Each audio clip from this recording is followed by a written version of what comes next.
Happy Sunday. I see 4 comments already. Let me get over here. Good morning, or actually, it's 1 o'clock. Good afternoon. We're just getting out of bed, so it's technically morning for us. But yeah, if you can hear me, please drop a 1 in the chat. This grab your drink. Let me know what you're drinking. Let me know where you're coming in from. Um, hey Lonnie. Hey Rhonda. Be good to all. Yay, I'm glad that you caught the live. Be good to all. If you guys will all do me a favor and hit the thumbs up, that helps the algorithm and it helps other people know that we're live when we're live, because a lot of people end up missing the lives. I'm not sure what's going on with YouTube and its notifications, but that just helps. So if you could hit the live, because you know how you feel when you miss the live, sis. So you will be wishing somebody helped you out. So if you could help all of us out and hit the thumbs up. Okay, I see some ones. You guys can hear me. Woo! Okay. I had to put this on at 1. I had the thought at 12, like 15 to do it, but I was like in such a cryy place. I was like, and I didn't even get tissue just in case. But anyway, I'm glad you guys could join me. I hope you guys are all doing well. I've got my coffee. I know you're not supposed to have the coffee in your hand when you have the baby in your hand, but we're going to have to give me grace. I'm going to hold it over him like this.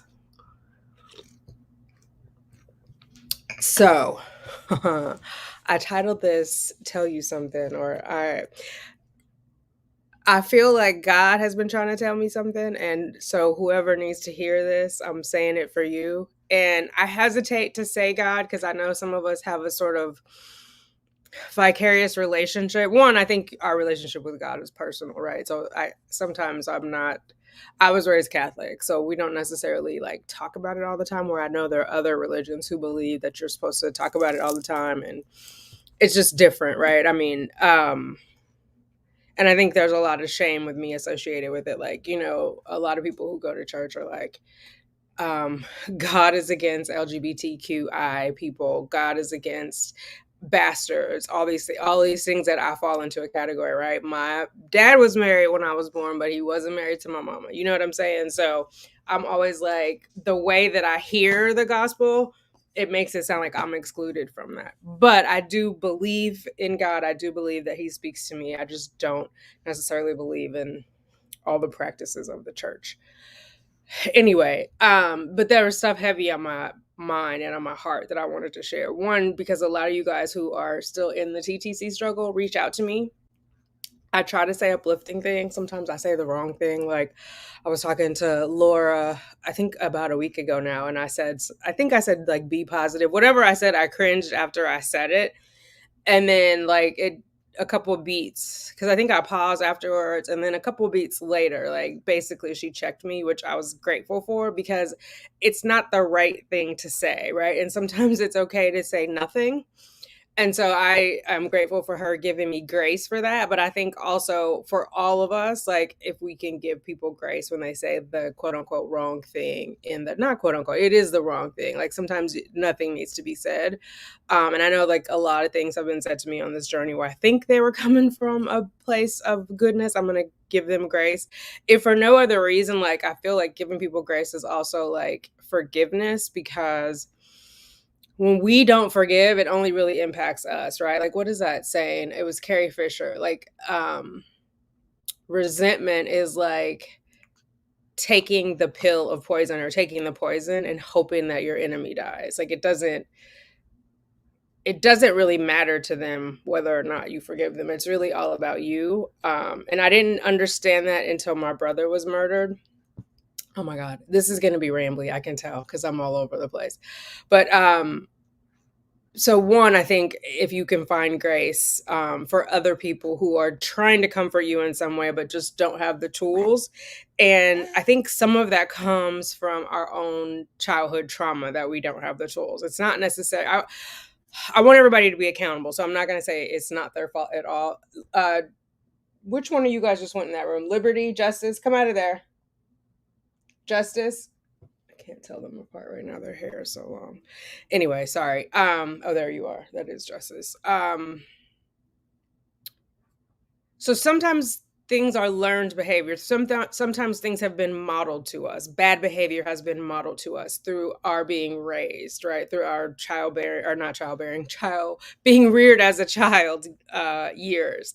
And then it's up to us to reparent ourselves, right? And so I'm in the process of reparenting myself. I have been in that process probably for the last 5 years, 6 years. And so for that, I am grateful to God, because had he not delayed me getting pregnant, I probably wouldn't have gone so voraciously like down that path, right? I had a lot of time for introspection. And so I think for all of us in the way, that part is important, that we heal ourselves.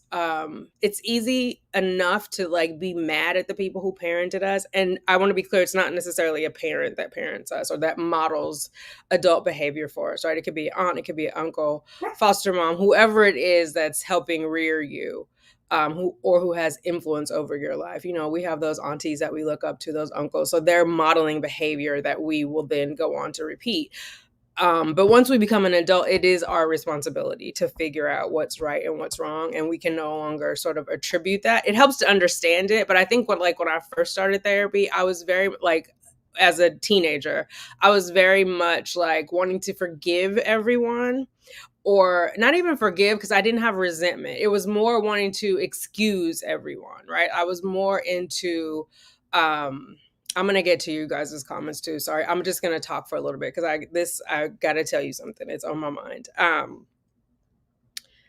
I was very much just wanting to understand where they came from. Like, for example, my mom was 17 when she had me. As a 17-year-old, she had been orphaned as a 14-year-old. So there were a lot of circumstances that could have impacted her, the way that she parented me. And so I was very understanding of those. However, bless you, that doesn't change how I was parented. Do you know what I mean? Understanding what happened and having the experience of what happened are two very different things. I'm not angry at my mom. I have no anger to her. I feel like she's super courageous. Like, everything that she went through is super, super courageous. However, and I understand that she did the best that she could with the information she had at the time. Does that mean it was ideal? It doesn't. And it's okay to say that. And I talk to some people, you know, and obviously I have an adult child, so I have a different perspective than a lot of you all. But I know that I was not the best parent. And it's not easy to say that. There are things that I could have done differently, but I had not started the work yet. Right. Well, it's not true. I had started working on it. I had not acknowledged that my parenting could have been different. I was more into explaining why it wasn't, if that makes sense. Why it wasn't different. And so there are things that I made a concerted effort to raise her differently, but there were some parts of it that I was too close to recognize that they should be done differently. You know, it's easy enough to say, I'm not going to spank my child. There's a lot of research to study that. No judgment if you do. There's a lot of research to suggest that it does more harm long-term than good. Tons and tons of research. And you can see it in like aggression patterns, especially for male children. You know, because it teaches the child that the person who is bigger and stronger is the person that's in control, right? When they're very small, they can't differentiate between like, you're the parent and I'm the child. Like, you're both two human beings. And so while I did not physically try and control her, I very much verbally tried to control her. And a couple of things triggered this like over the last week. So I feel like I got to talk about it. I was watching this thing about 11 signs of childhood trauma, and it was talking about like the guy, and I'll put the links. I meant to do it before, but I was running around with this little one. This guy is talking about how sometimes we talk to children in a way that we would not talk to adults. Like, look at me when I'm talking to you, pay attention, hold still. Like, you wouldn't do that to another adult, right? And so it becomes confusing for the child of like where their agency ends and begins. And I know there's biblical phrase of like, spare the rod, spoil the child. Children should be seen and not heard, all of those sort of things. If you believe they're right, I'm not coming for you. Please don't come for me. Like, we can have different beliefs and still get along, right? The world becomes a strange place when we only associate with people who think and behave exactly like we do. I would venture to say it's kind of cultish. So I don't want to be in a cult. I'm not encouraging you to be in a cult. You don't have to think the way that I think. But I think there is, I could have spoken to her differently. In my mind, because I wasn't going to hit her, I wanted to control her with my words. And I think it's the wrong approach to parenting, to control. Are you getting hungry? I'm going to have to flip you guys up so I can nurse him. He was sleepy, but are you hungry? Or are you just flipping your head? Okay. We'll figure it out. I might have to nurse him. He did eat before. Oh, and I did bring a bottle over here. Because for some reason, he's not, for some reason he's going through a growth spurt, so his eating is a little more voracious. Although I weighed him today and he is 13 pounds and 8 ounces, so 13 and a half pounds, which is amazing. Okay, let me try to stay on topic. So, and recently, I say this because recently, Cheyenne has been calling me out on it, but we haven't really had like a healthy conversation about it. And I know a lot of you guys are like, has she come over? There's other things going on in our relationship besides her being busy, like just to be 100 with you all, that we have to work out. And I don't necessarily know that we need to work it out in front of the baby because babies pick up on energy, right? And so, not that I think it'll be hostile, but I'm sure it's going to be tense for both of us. And I think as parents, even as children, hell, as humans trying to connect with other humans, we have to learn to just listen without judgment, right? And that is easier said than done, because someone will tell you something about yourself and you will, most of us, not all of us, immediately feel defensive. Like, everything tightens up. For me, it presents as a tightening. My throat tightens, and because my throat tightens, I have to start forcing the air out, which is shouting, right? It's like, if it's not shouting, it's very aggressive because I'm trying to overcome the physicalities of my reaction. And so I have to force the air out to get it, or I say nothing. And so it makes the person who's trying to tell me something not willing to go on, especially with this dynamic that I've created with Cheyenne, where I've always used my words as a form of control. And so then I'm trying to talk to her and I'm forcing it out. So it feels like we're repeating the cycle again, even though it's not the same dynamic. Like, I'm not feeling in control. I'm trying to communicate. And because I struggle with that, I'm forcing it out. And so then she shuts down. So I would just encourage, maybe that doesn't apply to you. I just need to say it, right? And so, like, for me, I have to go into it thinking, do not be defensive. Don't be anxious. Like, you guys are trying to solve a problem. And of course, it's easier said than done, right? You can just, like, when somebody's running around and you're like, calm down. Does that ever work? It doesn't. But something to be mindful for, because in times of crisis, we fall back on what is comfortable, right? What is normal, what is habit. And so it's easy. For me, it's better to talk about it when I'm not in that crisis mode, so that I can have learned that behavior, right? Because muscle memory is strong. And so it's easier for me to fall back on what I've always done. It makes it harder for the person to tell you what's on their mind, though, the moment we get defensive. And abuse comes in different forms, right? So while I've never physically abused her, I've definitely verbally abused her. And I have to be open to what that means. I did not do it from a place of intent. You guys know I watch a lot of true crime. There are people who intentionally hurt their children. It was not my intent. It was a behavior that I did not examine properly.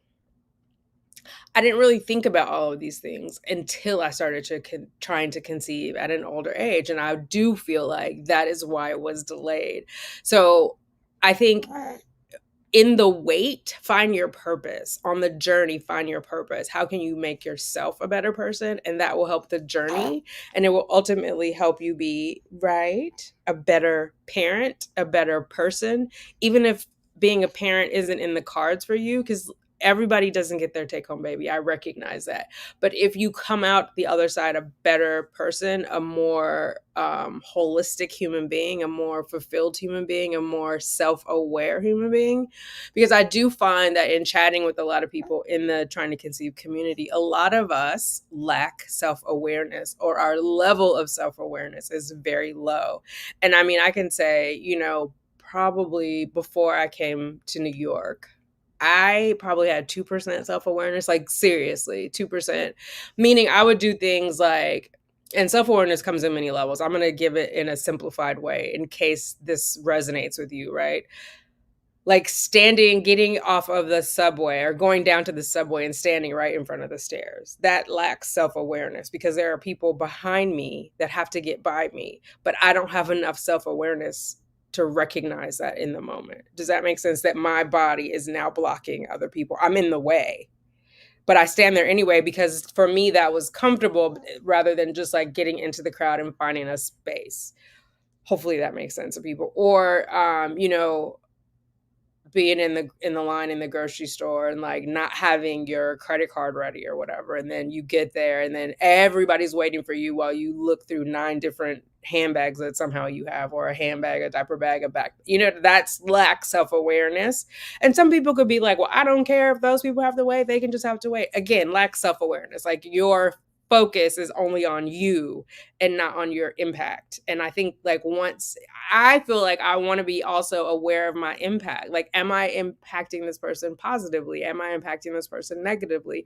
Like, what impact am I having while I am here on earth? How do I, like, because we have an opportunity to uplift people. We have an opportunity to be neutral and have no impact. We have an opportunity to uplift people. We have an opportunity to negatively impact people. And so I think like once we raise our level of consciousness, I think most of us will want to have a positive impact on people. Like I definitely want to have a positive impact on Sugar Bear. I definitely want to have a positive impact on Cheyenne. Do I think all of my parenting was horrible? No. Do I think there was room for improvement? Yes. Did I abuse her? Yes. Am I offended when she says I abuse her? No.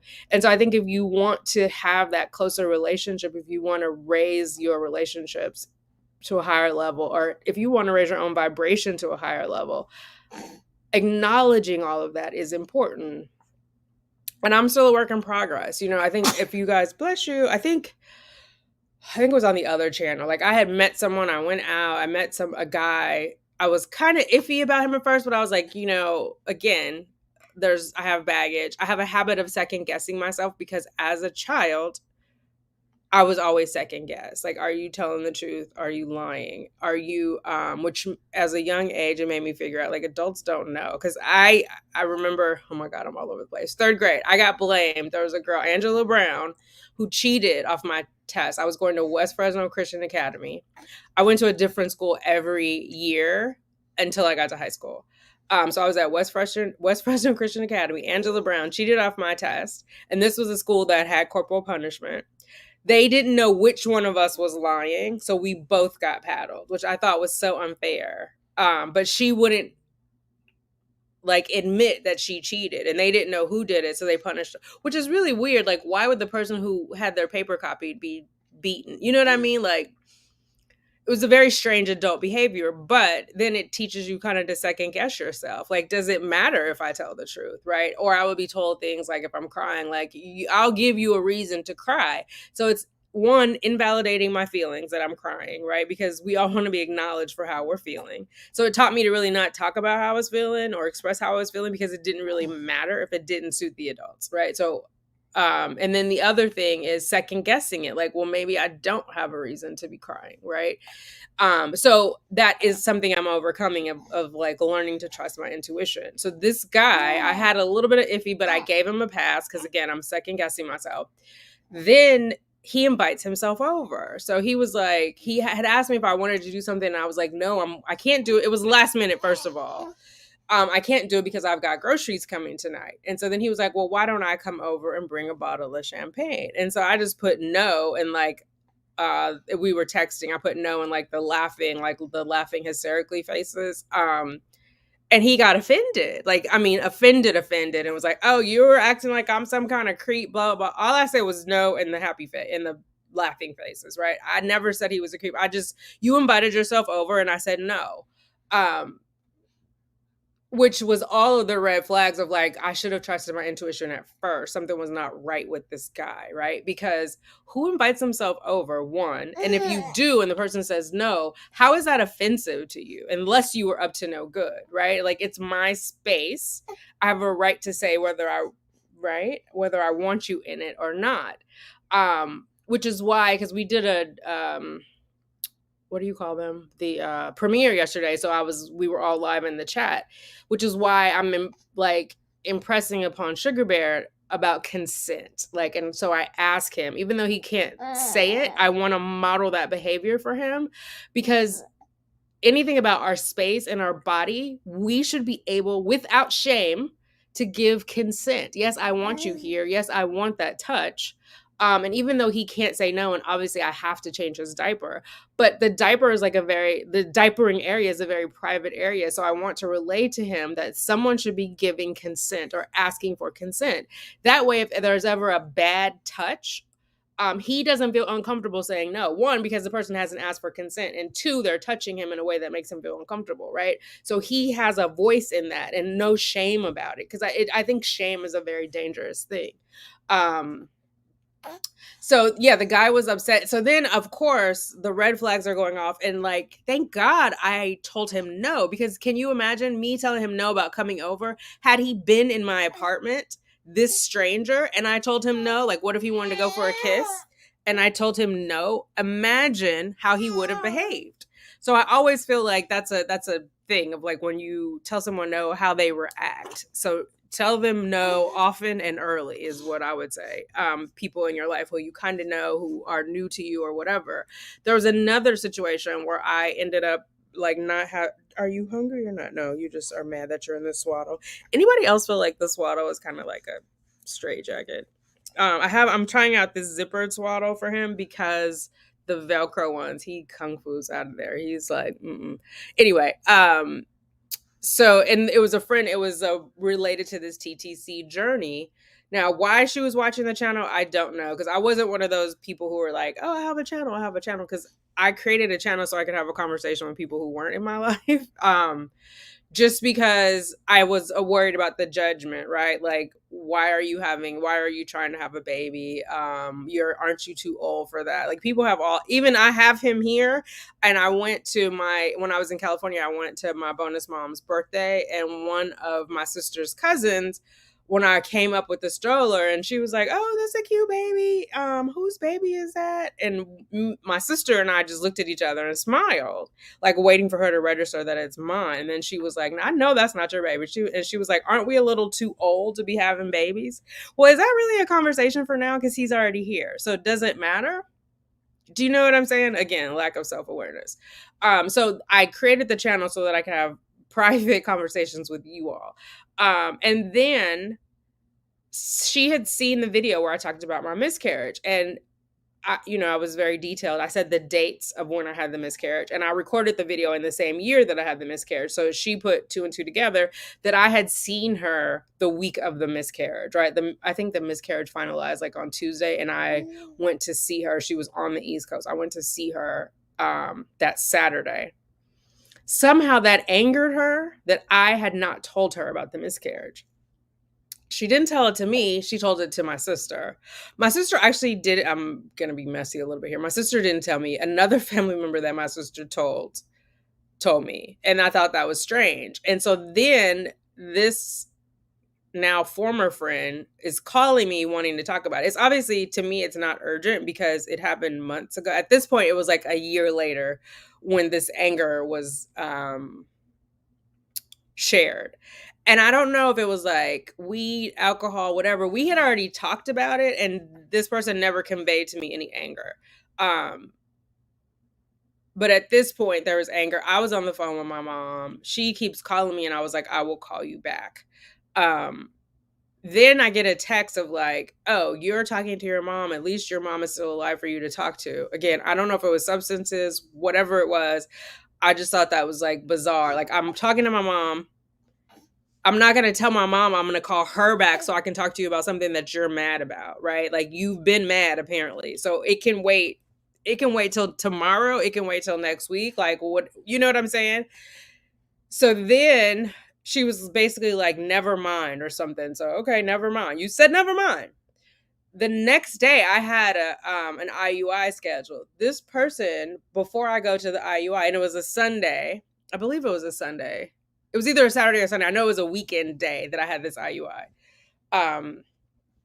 I was still at RMA, sends me these nasty text messages, just like going off, like nasty, nasty, nasty, that I don't think she would have said if we had talked like in real time together. So I just blocked her. I blocked her. One, you're stressing me out before I go onto this IUI. And you know, everybody says you're supposed to relax. Does it help? It's like, calm down. That doesn't help either. But you are meant to relax. And she's getting my blood pressure really high. She doesn't know what's going on in my life. I haven't said I'm going to have an IUI today. I don't feel that I need to, because you shouldn't behave that way to people who are your friends. Like, you are going off about stuff. Like, clearly I have to question if we were ever friends, because you're real angry that you didn't get to talk to me last night. This is not about us talking last night. This is something deeper. And so I blocked her, I was done. Like, there's no further need for us to ever speak again. Like, there's something else going on that I don't have control over. And the way that you're behaving toward me, I'm not going to try to sort it out. Again, I don't want to be defensive, but I don't feel that I owe you an explanation about why I didn't tell you I had a miscarriage. If anything, it's more of a question of like introspection for you, of like, oh, I wonder why she didn't feel connected enough to me to say that. But it's not from a place of anger. Like, her words specifically, like, you were in my face for 2 days and didn't tell me. Girl, I didn't sleep with your man. What do you mean I was in your face for 2 days? You know what I'm saying? Like, we've taken this now to a very strange level. So that was probably one of my first steps of like listening to my own voice and not second guessing myself. I second guess myself? I still do. Yes, I do. But I know more now, right? And so I'm striving to do that. That was on the journey to having Sugar Bear, right? So that incident happened for a reason. Like, God was showing me a way. And so I took the lesson and now I'm expanding on it. Because I don't want to abuse him in any way, verbally, physically, mentally. I want to give him the best version of myself. And my auntie Cookie has this saying of, what is this saying? And it's not her saying, but she's the one who brought it to me, so I associate it with her, of like, the only person you should try to wake up and be better than is the person you were yesterday. And so I take that to heart. Every day I try to wake up and be a better person. And so that's why I'm watching like different YouTube things about childhood trauma, and like recovering from that. There's one lady, I think it's the crappy childhood fairy. I see you guys' questions. I'm going to answer them. I just need to get this off because you guys know how my brain will go somewhere and not come back. The crappy childhood fairy, I watch her a lot. And then where's my phone? Because this guy, I was just watching him this morning. It was like 11 times. Sugar Bear, what did Mama do with her phone? Oh, it's right there. Okay, hold on. Let me see. Oh, shoot. And of course I drop it. Hang on, guys. Sorry. I got him in my hands. But you know what? My feet work similar to my hands. I don't know if I ever told you guys this. That when I was young, for some reason, I had this horrible dread that I might lose control of my hands. So I taught myself to pick up things with my feet. It's very strange. When Shamika was over here, she asked me for something. I had the baby in my hand and I picked it up with my foot and I gave it to her. And I could tell once I did it, she was freaked out. I don't know if it's because my foot touched it or because I was picking up things with my feet. But anyway, see how I go off on tangents. Let me just find this man's channel. Wait, I sent one to my sister.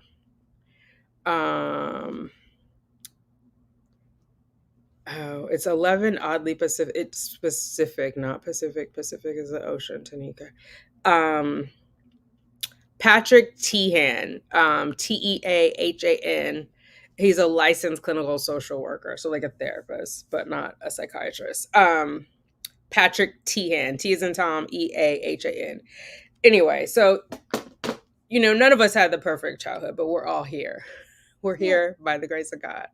And we're living and breathing, and every day is an opportunity to become a better version of ourselves. So, which is why I started the other channel. I got to go back over there and start recording more about how I'm evolving. But yeah, I was just called. I was like very emotional this morning. I'm glad I'm like a little calmer. Oh, look, he finally went to sleep.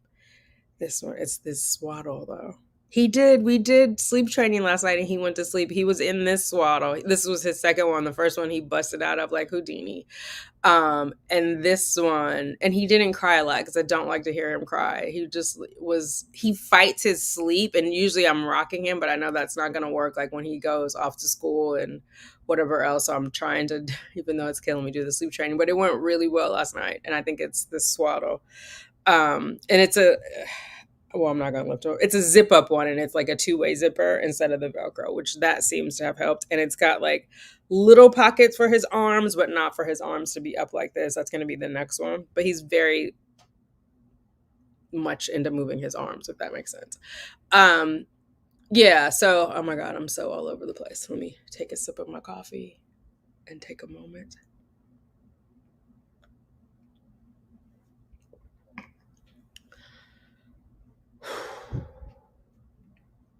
So at this point, I will say I'm grateful for the wait. I'm grateful that it took me 6 years.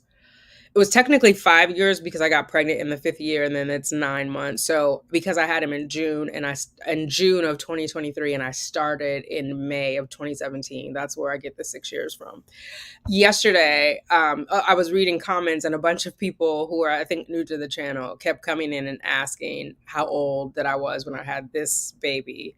52. So I put that short up yesterday, and someone commented how selfish it was of me because when I am, what did they say? Something like when he's 40, I'll be 92. Okay, God willing. You know what I mean? I don't see that as selfish because, like I said, there's no guarantee that you how long our parents will be here, right? Ideally, in the best situation, we will bury our parents, because I know it's horrible for a parent to bury a child. My brother, like I said, was murdered when he was 25. One of my brothers was when he was 25, and my mom had to bury him, and it was the worst experience. I might tell that story one day. I don't know. My mom might get mad, but anyway, it was the worst experience. I'll just say it at that.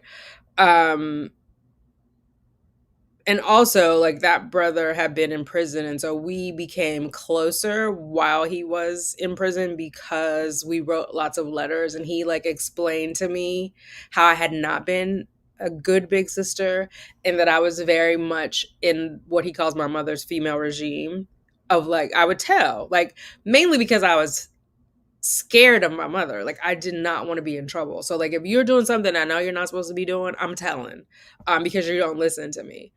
And so, and I think I said that in another video, like, I used to wrestle with him until one day I realized he was stronger than me and I left it alone. But I'm a 70s baby. I was born in 71. He was born in 76. We were latchkey kids, him more so than me, but I was there with him, which I reposted it on my reels yesterday. If you follow me on Instagram, about the 70s babies, being the latchkey kids and the older siblings babysitting the younger siblings.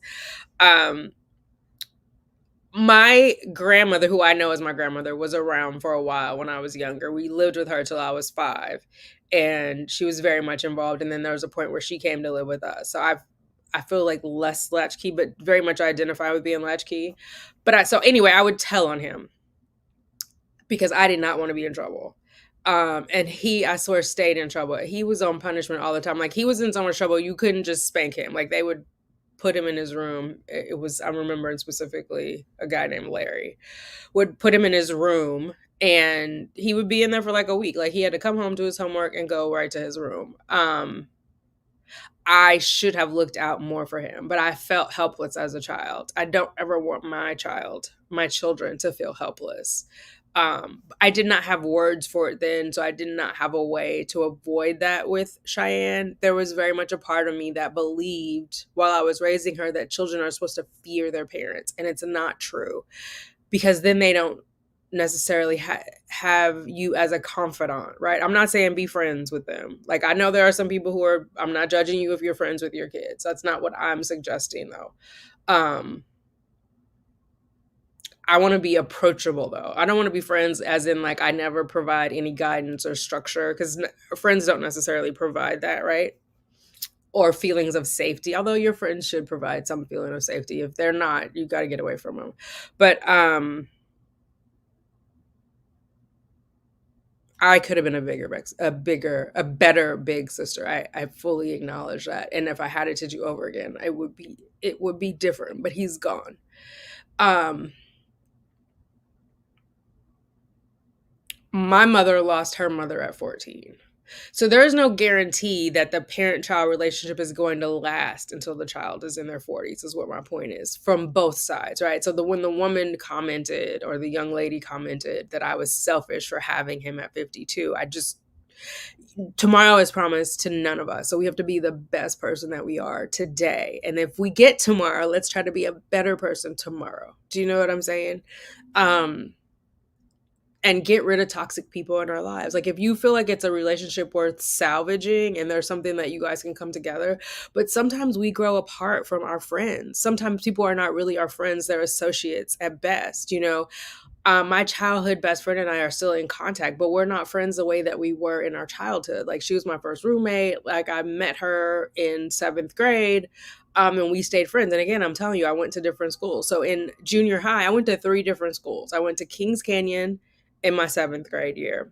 I went to Computech in my 8th grade year for half the year. And then I finished junior high at St. Teresa's Catholic School, because I had been misbehaving, so my mom sent me to Catholic school. But we remain friends.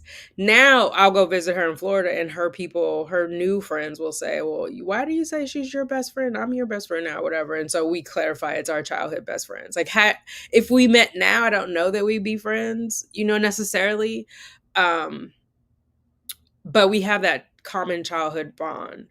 And so I do feel like she'll be in my life forever. But there are other friends we are going to outgrow. There are other people who are not friends, who are associates, that we are going to outgrow. And it's okay.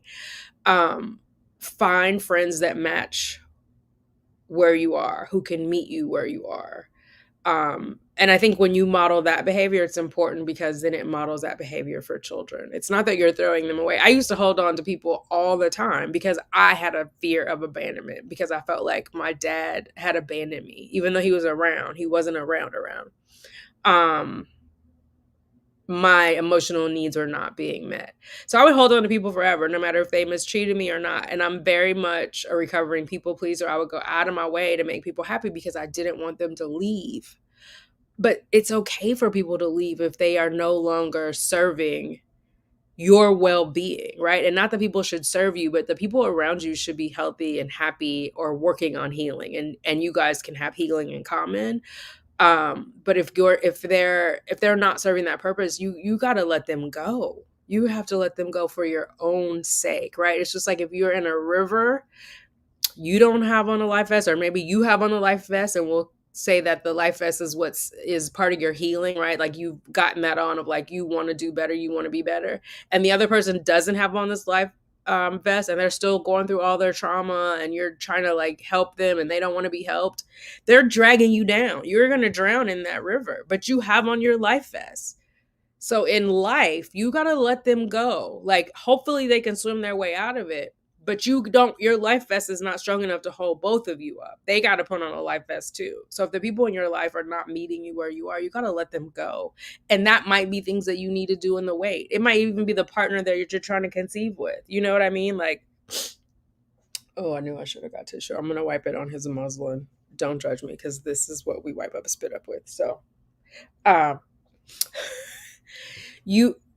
does that make sense? Like, sometimes you got to let people go. And I think these are productive things to work on while we're waiting. And thank God I did. And like, I journaled a lot. So I'm a very different person now than I was in 2017. And I hope I can say that every single year. I'm a very different person than I was the year before, because I was waiting. If God had not made me wait for this child, who knows what kind of parent I would be? Who knows what kind of human being I would be right now? Because I would have just jumped into raising the baby, not having sleep, trying to figure out things, very much worried about like superficial things, because that was a part of my life too, of like very superficial, of like, how do things look? What's the appearance? I mean, through talking to you guys, I've learned to let those things go. Because appearances are a facade. It's a front. It's what people see. Now, I'm not saying, as far as appearances, go around with your hair uncombed and your teeth unbrushed and your nails dirty. And I'm not saying that, but what I'm saying is I put a lot of emphasis on appearance.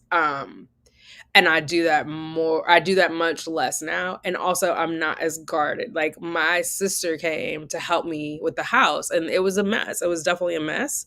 Um and one of the videos I watched last night, sometimes the clutter is also a symptom of some childhood trauma. And so like your of being dysregulated. But the thing is, like, when everything was happening, I felt so ashamed of being dysregulated that then I shamed myself. And like, I've done that a long time. I didn't know you couldn't do that until I had the therapist that explained to me about giving myself grace. And it's still hard for me to give myself grace, but I'm working on it because it feels so good when I do it. But that is not how I was raised as a child. You know, nobody gave me grace. Nobody gave anyone else grace. We were all very hard on each other. I'm still very hard on myself, which I don't hate because I feel like it's made me driven. It's made me accomplish what I've been able to accomplish. But I also have to remember that I'm a human being, right? And that I'm not going to do everything perfect because I'm not perfect. The definition of being human is being imperfect.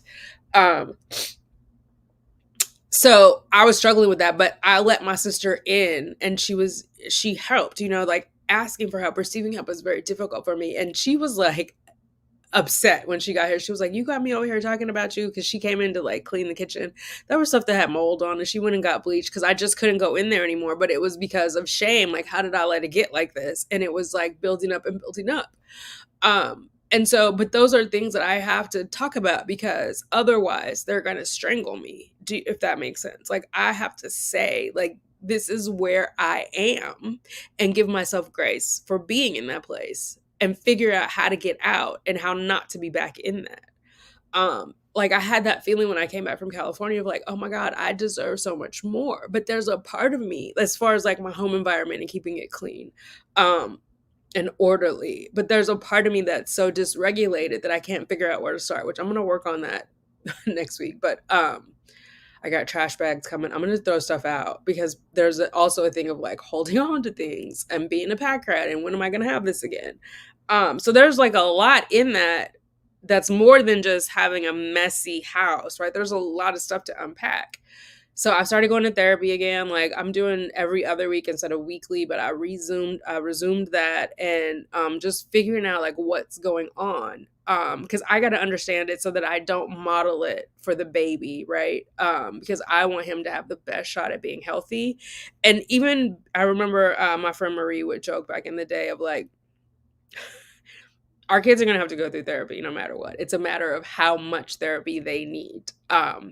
I'm going to dare to say Cheyenne is probably going to need more therapy than Sugar Bear. Would I change that if I could? Yes. But I think also part of it, if she can work through it, will help build her character in the way that what I went through helped build my character. People who don't have to go through it may be eons ahead, or they may not even appreciate what they have because they didn't have to struggle through it. I don't know.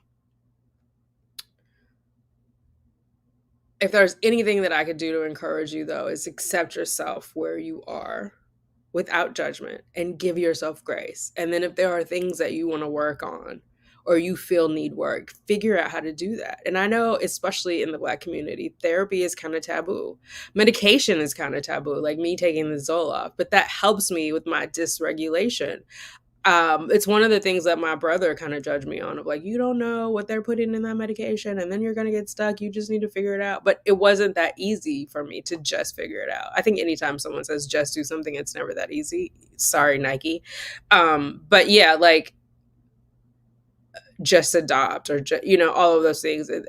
It's never that cut and dry, because if it were, why wouldn't we do it? Why wouldn't we just do that? Like, this person is a genius and they've come up with something of like, oh my God. Sarcasm is also a way that I cope with things, and not that it's bad, but I can be sarcastic. There was somebody, I did a thing on TikTok of Sugar Bear finding his toes. Like, I did the little piggies with him, and then I showed a picture of him later on, like holding onto his toes, like he was, hey there. Justice is moving the laptop of him trying to figure it out. And some lady got in there, like, she was scolding me, like, you should massage his feet. It helps with calmness and meditation. And so I just responded back, you know, a lot of newborns that do meditation, do you? And she got offended and was like, my grandchildren, da da da da. And I was like, I could have wrote back, like, are they newborns? Like, I mean, I believe in meditation, don't get me wrong, but for newborns, you missed the whole point of this post. This post is about him finding his toes, not about meditation. Um, I don't think there's any amount of rubbing that I can do where Sugar Bear is going to start meditating as a newborn, which, by the way, he's like almost not a newborn anymore, right? At 4 months, I think it's when they're not a newborn. He's like 3.5. I can't, like, oh my God. It's so crazy. Anyway, yeah, so that was what I needed to tell you all. I just got loud. He did not startle. And it feels better now that I said it. Okay, now let's go into these comments and see what is happening here.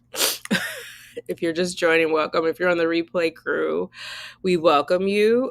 Just drop a blue heart in the chat if you're on the replay crew, and also turn on the chat icon, because I do a live replay, chat replay, so you can see what the conversation was, because I don't put everything up on the board if you join it later. I don't want anybody to feel cheated, because I know you like to make the lives when you can, but sometimes you can't. Okay. Rhonda S. Oliver, retrieval was early this morning. Yay, got 10. Just resting now and glad you're hopping on this afternoon. Oh my God, I'm so happy for you. Congratulations. You probably will sleep like a baby tonight. I know that was a huge relief. Praying that all 10 fertilize, and then we see where we go from there. MK Bryce, hi, so glad I'm catching this. I just discovered you a few days ago and I've been binging all. Well, welcome, BK. Thank you. Welcome to the fam. I feel like we're so much alike. LOL 44 and having a transfer in October. Oh, good for you. I'm excited for October. Already done. Thank you for hitting the like button, Lonnie. I appreciate you. Hey, love. How are you? The Missy C60, welcome. Hola, Alexandra. Hola, ¿cómo estás? At 39, sometimes I wish I could have had children earlier due to diminished fertility. However, at this age, I am more healed. Yes, than earlier version of myself, and I'm still healing and doing the work. Absolutely. Yeah, I definitely feel that way. And so, like, it's that if I was feeling some type of way when the girl was like, you're selfish, or the young woman was like, you're selfish. I'm like, I'm such a better version of myself right now. He's getting the best mom possible from me, irrespective of my age. Probably be due to my age. So I don't feel like it was selfish. And also, how is it selfish to give someone life? Like, the other option is that he not be here, right? Because he's here because of me, just like Cheyenne is here because of me, not meaning it in some sort of like, I'm the one who made her. But I remember being pregnant with Cheyenne, and there were family members who were encouraging me to have an abortion. And, you know, you can have children later, but I wouldn't have had that child later, right? And so if I didn't, even if his soul came back in another body, like, this form of him would not be here if it were not for me. I don't feel it selfish. I don't think, like, no matter when I die or when he dies, that he'll ever regret having been alive. I don't think that's selfish. Okay. This is all on my mind because I'm reading how to talk so little kids will listen. Oh, I love that. Somebody mentioned that yesterday, or I saw it in a video. I definitely want to get that book. But yeah, it definitely, like, you want to have an impact on your child. Like, you don't want to just be talking and things go literally in one ear and out the other, right? Or not literally, I'm using it like the Kardashians, but you know what I mean. You want to have an impact on them, and you want it to be, I do, and I want it to be a partnership where we're learning and growing together. I never want to just be telling him to do things. I realized I did that a lot with Cheyenne, and so she would question it, and because of the way I was taught, I would not allow her to question me. Like, who the F am I? You know what I mean? Like, I should have been able to have that dialogue with her. So I very much want to do that with him. Also, I just didn't have as much patience. And, you know, my expectation was that she keep in step with me. Like, how arrogant, you know, like, instead of us finding a balance of being in tune with each other. Apparently I do a whole lot of anxious nagging and giving unsolicited advice. Self-awareness.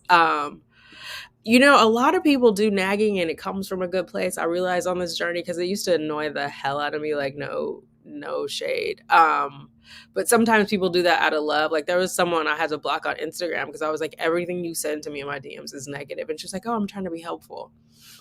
I don't know that being negative, like she would see me drinking seltzer water and then DM me of like how horrible seltzer water was. Like I'm sure she meant well. She thought she meant well. Um, it's in how we say it, right? And also the unsolicited advice can be challenging. If someone is not struggling for an answer, there's no need for us to jump in. Yeah. Someone in the comments, and two of you guys responded, had asked, what did the pediatrician say about his grunting? I just responded, it's not a concern for me because that was sufficient for me. I thought like, oh, maybe today, maybe I should go back and ask for more and like engage with that person. But two of y'all went in and was like, the grunting is actually a form of communication. One of you guys shared, and I can't remember your name, but you have the twins, Nova and Phoenix, and you were saying that Phoenix has been nonverbal since birth and that the grunting is a form of communication, which is like the perfect answer. It is. At this age, it's I think it's called like call and response. And so you want to talk and then give the child a moment to speak. Like you pause and let them say something. So a lot of his grunting at first was like he knows he wants to say something. He knows he wants to vocalize, right? But he's not sure how. So the grunting comes from that. Like he's struggling to like get it out. That's his form of chatter right now.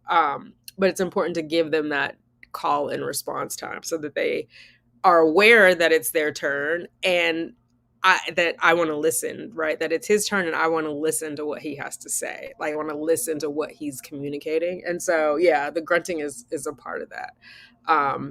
He's because he's so young, he's still a newborn, he's grunting. It will turn into babbling. Yeah, I knew what you meant. I knew what you meant, Alexandra. There are tons of examples of what not to say to kids, and a lot of them just sound normal. My mom said some crazy things to me. Yeah, sometimes, and like parents out of frustration, I'm not making excuses. I'm just trying to understand where they're coming from because I'm trying to meet them where they are, where they were technically. But like, yeah, sometimes parents say crazy things. And sometimes they say things that like make absolutely no sense. I'm trying to think of one of like, I know one that was, it's a story all by itself. My mom wanted us, my brother and I, to clean the walls because apparently we put our hands on the walls, and for her that was a way to teach us not to put our hands on the walls. So we were like rubbing, and then she was telling us we weren't doing a good job. We needed to put some elbow grease into it. And I feel like we were in a hallway. I don't remember exactly, but we were closed off from where she was. I'm the oldest, so I'm trying to figure out what elbow grease is. So I remember going to get some Blue Magic hair grease. If you know, you know. Putting it on both of our elbows, and then rubbing it, and then that hurt. So I put it on the sponge or the rag. I think it was a rag. Put it on the rag, the Blue Magic, and we used it with our elbows. Because to me, that was what elbow grease was, right? Like, it's almost like being autistic. Like kids take you very literally for a long time. They don't have that sense of oh my God, what is the word? Parody or hyperbole.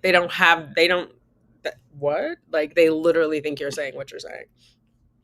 Or like, oh my God, I could kill you. Kids don't know that you don't really mean you're going to kill them. You know what I mean? And that's just like small, like examples of it there. Of course, the more trauma that you've lived with, the more dramatic the things that your parents have said to you. Totally feel you on the swaddle seems so restraining in a good way. Yes. He has a really strong startle reflex. I think it's called a Mora reflex, but it's when they startle. I think it passes at 4 months. So, but I'm doing the sleep training now because I feel like if I wait till 4 months, it's just too late. The pediatrician encouraged it in 2 months. I kind of try to do it, but she said if they cry for more than 5 minutes, like go and get them. So done. And I'm starting with sign language with him. So I've only been doing change the diaper, which I think will help with potty training. Because if he can sign change for change his diaper before he actually can speak, I get a leg up on potty training. It'll make that easier. So I'm starting with that. But I also feel like some of the frustration of small children, infants, toddlers is that they're not being understood. So I feel like the sign language helps at least to some extent with communication of like, we are saying the same thing. We are understanding the same thing of like change or hi or more or whatever those things are. So I feel like that's important. But yeah, the mainly because when he goes off to school or when someone comes in for him, he's going to need to figure out how to sleep on his own. And right now, what happens is he gets really frustrated when he's sleepy. And so I'll hold him and rock him. I'll hold him close to the breast because that's comforting for him, even if he's not nursing. Like, if these are not his pillows, I don't know what they are. You know what I mean? Like, so yeah, I totally. But it feels like a little straitjackety. You're like tied down. Um, Tell CU about the swaddle. Seems so restraining and not in a good way. And not in a good way. Yeah. Hi Lisa. I have had tell me that God took my children from me because we aren't legally married. So I understand what you mean by unsolicited advice in our comments. Like, if you don't have anything nice to say, yeah, sometimes it's okay to say nothing. I truly believe sometimes people say something because they don't know what else to say. Like, when someone passes, when someone dies, they'll be like, oh, they're in a better place. Like, according to who? Like, just be quiet. You know what I mean? Like, when my brother was murdered at 25, I didn't agree that he was in a better place. Or they'll say things like, oh, it gets better in time. I do not agree with that. That has not been my experience. Maybe that has been someone else's experience, but you don't know what people are going to experience. So I feel like be careful of what you say, right? For me, what has been true is I've learned to manage my emotions about his death better over time. He was murdered in 2001. So I've learned to manage my emotions better about his murder in 2023 versus 2001, if that makes sense. It didn't get easier. None of that is easier. He's gone. He's been robbed of his life. His children have been robbed of their father. So, um, anyway, my little rant. People get really weird about what they think they're entitled to. They sure do, Mina. Sarah is agreeing. That person had some mental issues and borderline controlling. We got to eliminate toxic people out of our life, no matter who they are. Yeah, definitely the one who invited himself to my apartment and then got mad. Not only got mad, but then had a bunch of crazy stuff to say about me. Like, dude, I just said no. Like, no. I said no because I did not want you here. Period. Um, where do people find the audacity? Yes. Everybody's nodding along. I love that saying. I have my own childhood issues, trauma, and it really does impact us as adults. Every aspect of our lives and how we deal with people. Got to break the cycle. Yes. I'm going to even go a step further, Lisa. It's not, yes, we're breaking the cycle. We're also breaking generational curses, right? We're also breaking generational curses. Like, one of the curses that ran in my family, and I mean my whole family, not just like my mom, my immediate household, but like aunts, uncles, everything, is letting babies cry because otherwise you're going to spoil them. You spoil fruit, you don't spoil infants. And so part of that is if you hold them now, it will help them regulate themselves better because they know when they need you, they can count on you. And as they get older, they won't need you. It's the opposite of what people think. Whereas, like, I don't know where it happened in my life, but it was very much like the adults perceived that I cried too much, that I was needy too much. And so they would push me off on my own. What does that do? That makes me more needy, more likely to want to please people, more likely to not want people to go away, coupled with my abandonment issues. Very dangerous for me. Very dangerous for me. Ended up in a lot of abusive adult relationships, both intimate and non-intimate partners, right? So it was that was rough. So I'm not going to do that with him. If he's crying, it's because that's the way he communicates and he needs something from me. It's my job to figure it out, not to leave him to sort it out on his own. Like, I've got way more experience than he does. So what his little brain is trying to sort out, God only knows. I need him to know that I'm here for him and helping him figure out what's wrong. That I'm here to guide him. I really feel like I'm meant to shepherd his soul, earth side. I can't do things touched by feet either. I would have been a little scornful. Fair enough. Oh my God. My feet were clean though. I've been in the house and yeah, I just remember the look on her face. I'm like, oh yeah, that's not. Trust me, it helped me with that C-section. If I had not been able to pick up things with my feet, I would have been in a world of hurt. Yeah, but fair enough, Shar. How are you doing? Babies love to be swaddled. He will fight it because he's used to holding him. He's used to you holding him all the time. He'll adjust. Yeah, he's been getting to, it was really my own like sort of head trip. And that's why I was like, why am I resisting this? This is something about me and not about him. So we're going to try it. And he's knocked out right now. He's knocked out. And he did it yesterday and went to sleep. And when I laid him down, he didn't have that. And he stayed asleep. So he's definitely enjoying it. It was totally my own head thing. The nerve, yes. Short was cute. It's not selfish. Age is a number again. Controlling people age doesn't determine our lifespan. Really, yes. As we age, death is more likely. People live to be 100, also die in their teens and 20s. Very much so. Very much so. Thank you for the short. I'm trying to do more of them. Those get more views. I like, it's interesting. It's two different viewers though who are in the fertility fam, because some of y'all like the long videos, like hour, some like the 20-minute videos, and then I'm finding people love the shorts. I just don't know if there are people in the fertility fam who are watching them, or if it's also, which is fine if more people are watching them, but the shorts are interesting, and it's like it's easier to do with the baby. I'll say that. It's like a nice, concise way to like have a conversation with y'all. My mom passed away at 43. I was 22. I miss her dearly, but she also died from a blood clot. Oh my God, after surgery, not illness. So that could have happened at any age. Right. I'm so sorry for your loss, Lisa. That is rough. But I also think because my mom's mother died when my mom was 14, like she raised us with that of like her idea of us being independent, and now I'm independent to a fault. But because she was like, tomorrow is promised to no one. And so you don't know if I'm going to be here or not tomorrow, because that's what she experienced. She was orphaned at 14. So yeah, she would always be like, again, another thing that children take literally. I could walk out tomorrow and get hit by a bus. So you got to figure it out. And so we did. Friendships can grow and change, and sometimes you can grow out of people too. Yes, that's true. That is true. Just because you have pursued different interests, it doesn't mean that person is bad or that you're rejecting them, or if you're the friend that gets left, that they're rejecting you. You've just like grown apart, as cliche as that sounds. If you think about it, it does make sense. And I also like, I had to have this talk with y'all because I was like, it can sound cliche about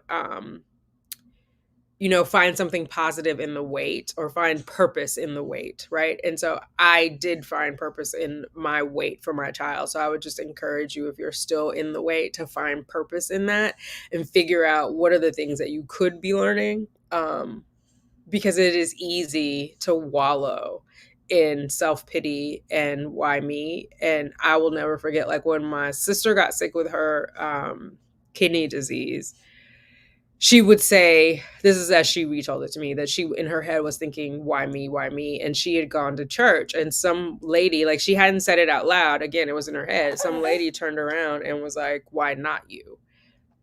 Why not you? You know what I mean? Like we're not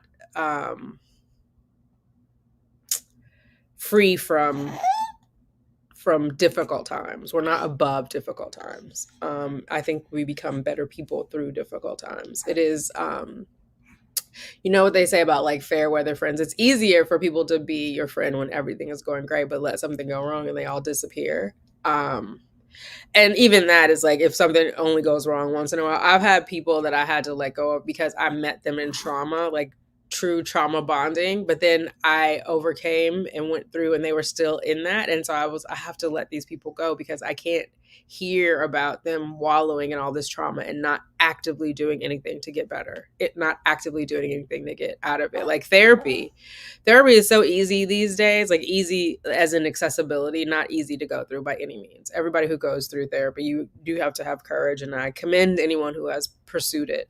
But as far as like, you could do it from your home. Like I had therapy, I'll have it again this coming week, but I had it the week before because I'm doing every other week right from my living room. I go to group therapy right from my living room. So there are, as far as like, you don't have to go out and about. And the thing with like the group therapy is the lady who leads it. Oh, I'm trying to push this back without spilling coffee. Hang on. The woman who leads it lets people have their cameras off, so you don't even have to show your face, like literally. But you can talk about whatever you want to talk about. So sometimes we just outgrow people. It just is what it is. It's not a judgment on them. It's not a judgment on you. You just don't have the same interest anymore.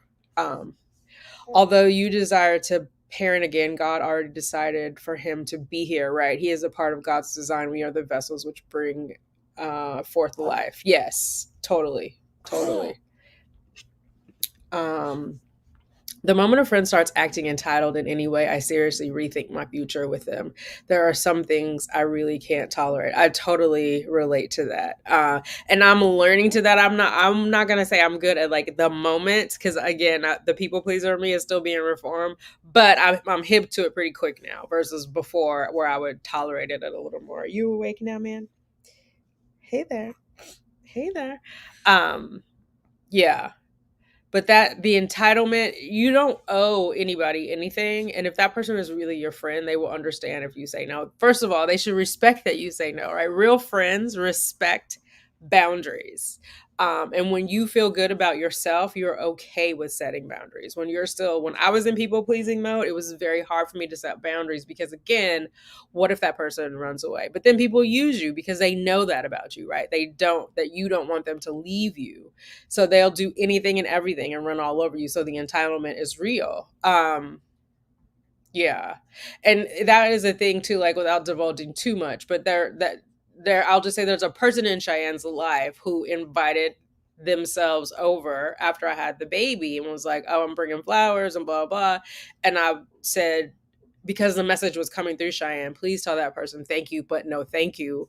Again, inviting themselves to my house. But then had the nerve to be butthurt about it because I said, no, they couldn't come.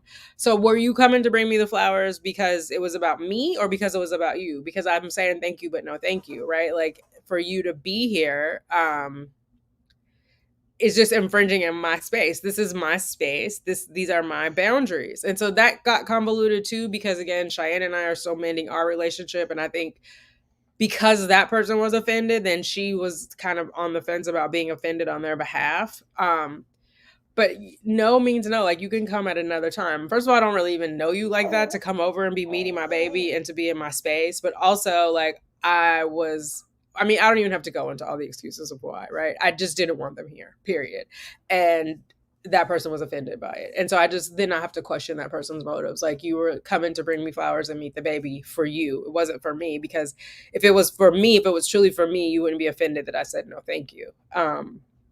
So that caused a little bit, there are, I don't know. Oh, I was going to bring this and I was going to, but then it's all about you. Like if it's really about that person that you're helping, I don't think it's offensive to say no. I think it's good to have boundaries. When we don't have boundaries, people walk all over us. So yeah, the friend was acting controlling like an abusive boyfriend. Totally. And I think because that friend was like, oh, you didn't call me back in this amount of time. That's a good point. It is very much like an abusive boyfriend. It's abusive, period. But then like, what is the rush? What we are talking about can happen tomorrow. It can happen 2 weeks from now. It can happen when both of us are ready for it to happen. But for you to insist that I have to get off the phone with my mom, or even if I'm not on the phone with my mom, if I don't feel like talking about it right now, for you to insist that I need to call you right now, about something that happened a good 6 months ago, it's silly. It just is silly. And then because I said I would talk to you later, and for you, later meant 11 o'clock the next day, and I hadn't talked to you by 11 o'clock the next day, so you sent me a bunch of nasty text messages like, oh my God, like, clearly we are not meant to be friends. You're attacking me. You don't know what I have going on, because like I said, I had the IUI that day. You don't know what I have going on. You're attacking me because now you want me to respond, but you want me to respond in anger because you're talking to me in anger, right? You're looking for conflict at that point. So it's very much abusive. Sarah is thanking Lisa. My chronicles of life. Hello. We're talking about a little chronicle in my life today. I grew up in a hard household, strict rules, lots of domestic violence, yelling, screaming, name calling. That's why I have so much fear and anxiety now, and poor relationships with men. Yeah, it's something that we definitely have to all work on. And again, abuse even domestic violence can be without touching. It also can be with words. Because I have friends. There's a whole thing on YouTube. If you guys, I'm pointing that way because my TV is that way, but clearly you're on YouTube now, so you know YouTube. Of children being estranged from their parents, and there's one on TikTok too. Like I think if you search no contact, you'll see a lot of the children who've gone no contact. Some have gone no contact with their parents. Some have gone no contact with their entire family. But because your child says they felt abused and you never touched them, doesn't mean you didn't abuse them. Do you know? And so I think you got to get out of your own way, or your kids will go non-contact, or your parent will go non-contact. Sorry, there's somebody in the hallway. Terriers are terroring. They should be terrors instead of terriers, but yeah, they're terroring. They're protecting the homestead. In the middle of Manhattan. Anyway, I totally relate to that, Lisa. And it was not only, again, my immediate household, it was the entire family. Like, I have an uncle, love him to death. We get along great now, but he used to always thump us on the forehead. That hurt like hell. He thought it was funny. I have another uncle who always wanted to hug me. I remember when I got boobs, I did not want to be hugged. Like, he would be squeezing me so hard. It was just uncomfortable.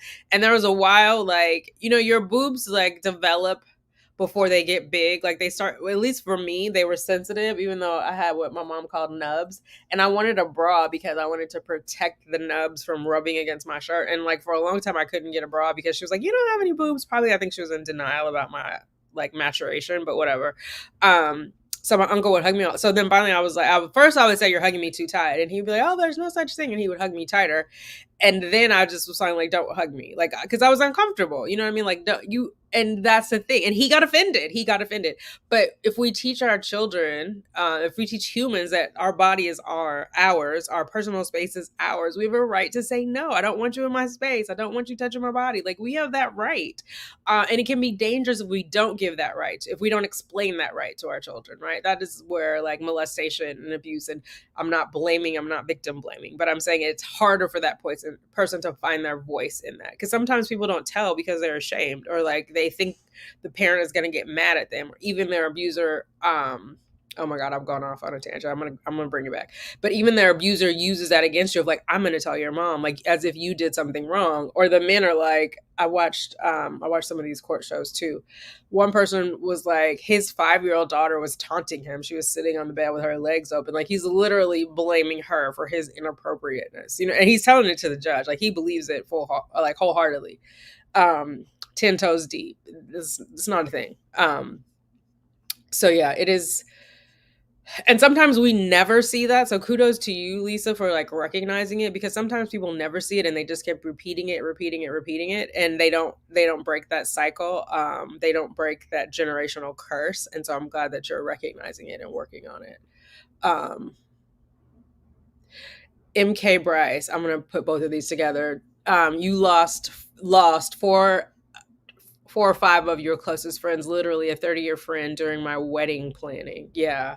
I'm sorry. Oh, that's the worst. Yeah, because sometimes my house is so cluttered, just like my mind. Oh, same here. Yeah, sometimes we don't know that our quote unquote friends are harboring all this hatred toward us, but do something they don't like and they are quick to release. Like, you've been holding that in, sis. That ain't all from just right now. You've been holding that in. So they really weren't your friend. There's some jealousy. There's some hatred. There's some, well, why did you do this? And remember when you do that? And girl, get it off your chest in real time. Like, you don't get to tell me 5 years later I made you mad when I got a blue Slurpee and it ended up being the last of the blue Slurpees and you wanted a Slurpee. Like, you've been holding on to that? For real? Anyway, so Sarah saying, same at Lisa. My dad was mentally and physically abusive to my mother when I was little, and I always got into relationships with men like my father. He was a functioning alcoholic. Oh, mine too, Sarah. Mine was a functioning alcoholic. I'm going to say I dabbled with alcoholism. I'm going to rebuke it. My brother, who died last year, died of alcoholism. I think he was just turned 50. He might have just turned 49. I can't remember. But anyway, there were really dark times I had with alcohol. There are times that I don't even remember stuff. Like poor LOP Cheyenne came. I was so blitzed out of my mind. I was sad. And so I drank. I don't even remember everything. Like I remember meeting her and her husband downstairs. I remember they came outside. I didn't remember that I took them out on the terrace because later she was like, oh, the view was so beautiful. But like, my dad only really expressed himself when he was drunk. And so, of course, he's not expressing himself properly. And back in the day, like for real, dad did cocaine, like the snorty kind, and liquor when I was very little. And then when I was in high school, he ended up addicted to crack. Like I went away to Illinois. I came back. My dad maybe weighed 98 pounds, pants swinging off his ass. And I remember he had on this MCM. To this day, I cannot stand that brand. He had on this MCM belt. It was so tight to hold up his pants because his pants were so big. And he had an MCM hat on. And it was like the cream colored MCM. And then he had on some white snakeskin cowboy boots. You couldn't have told him he wasn't shitty sharp. It was like looking at a ghost. But yeah, so the substance abuse was definitely learned. And so as a result of like that being modeled for me, I would suppress my feelings until I had some alcohol in me. So now I'm better. Again, a part of this journey, like I had to stop with the alcohol. Like I'm not saying I don't drink anything ever, but it's few and far between, and it's really like for pleasure. It's not for therapy. I was using alcohol as therapy. And so, you know, I mommies need their little wine time. I get it. I mean, I was like drunk, abusing alcohol, hard alcohol, bourbon, vodka. It was bad. And so I'm not ashamed to say that now. Like that was a way of coping. There were times that I even abused wine. I'm not gonna say you can't abuse wine either. There were times where I even abused wine because I was having a hard time um regulating myself, which is why I'm okay with the Zoloft, right? Because otherwise I'm going to medicate myself in some other way, in some other unhealthy way. So yeah, um, yeah, my dad was like a mean drunk. Like, you didn't know what was on his mind until he was drinking. Um, and for me, when I was drinking like crazy, I was a highly functioning alcoholic. Like I didn't miss work. I didn't mess up things. You know what I mean? Like, but I was not in my right mind. Black people don't believe in therapy. I'm behind on these because I paused them, but this was at 153. Black people don't believe in therapy, medications for mental health and stuff, but it's a toxic mentality that holds people back from growth. Really sad. Yeah, and I do feel like because of that, there are generational curses that haven't been broken. I mean, there are some things like the abandonment of the Black family, like that's strong, and a part of it has now been built in our DNA. If you were born in America, right? I can't say if you were born in Africa because I wasn't, but like they're from our ancestors being enslaved, they ripped families apart, right? They would have marriages, they would allow, oh my god, I hate to say it, but that is what the slaveholders would allow the enslaved to have marriages solely for reproductive purposes, right? So they were forced to have children, and then their children were taken away from them because they were sold, or the father was taken away to stud other females that he wasn't married to because I mean, they were treated like animals, let's be honest, right? So if there's like a big, strong Black man, they're going to stud him out to all these women because in the slave holder's mind, um, he's going to produce these strong children that will be good for working the land. So some of that is now in our genetics that we have to overcome because it happened over and over and over again. We have to acknowledge it and move past it. And I don't know how you do that without therapy. I'm not saying you can't. I'm saying for me, I don't know how one would do that without therapy because we have to talk through these things. Why is this happening? We have to be okay to ask why. So yeah, I'm very sarcastic, and most people don't get it. My best friend and I cope. Me too. Sarcasm is my jam. True. The universe knows best. Yes. Hey, Sylvia on the go. Wake me up before you go. Aren't babies kind of meditating all the time? I think so, right? I don't think they're like actively meditating. I do believe they're in a meditative state. I just thought it was a really weird comment on TikTok when the lady was like scolding me when I did this little piggy because I didn't massage his feet. Like, lady, have you never heard of these little piggies before? um and those things help also with language development, right? Because you're repeating the words over and over, and so we learn through repetition. But she was like scolding me. I'm sure she thought she was coming from a good place, but yeah. Kids do take you very literal, yes. And then with like autistic children, they continue to do that. Most children, as they age, will begin to understand hyperbole, but like autistic children won't, so they will keep taking you literally, so you have to be really careful.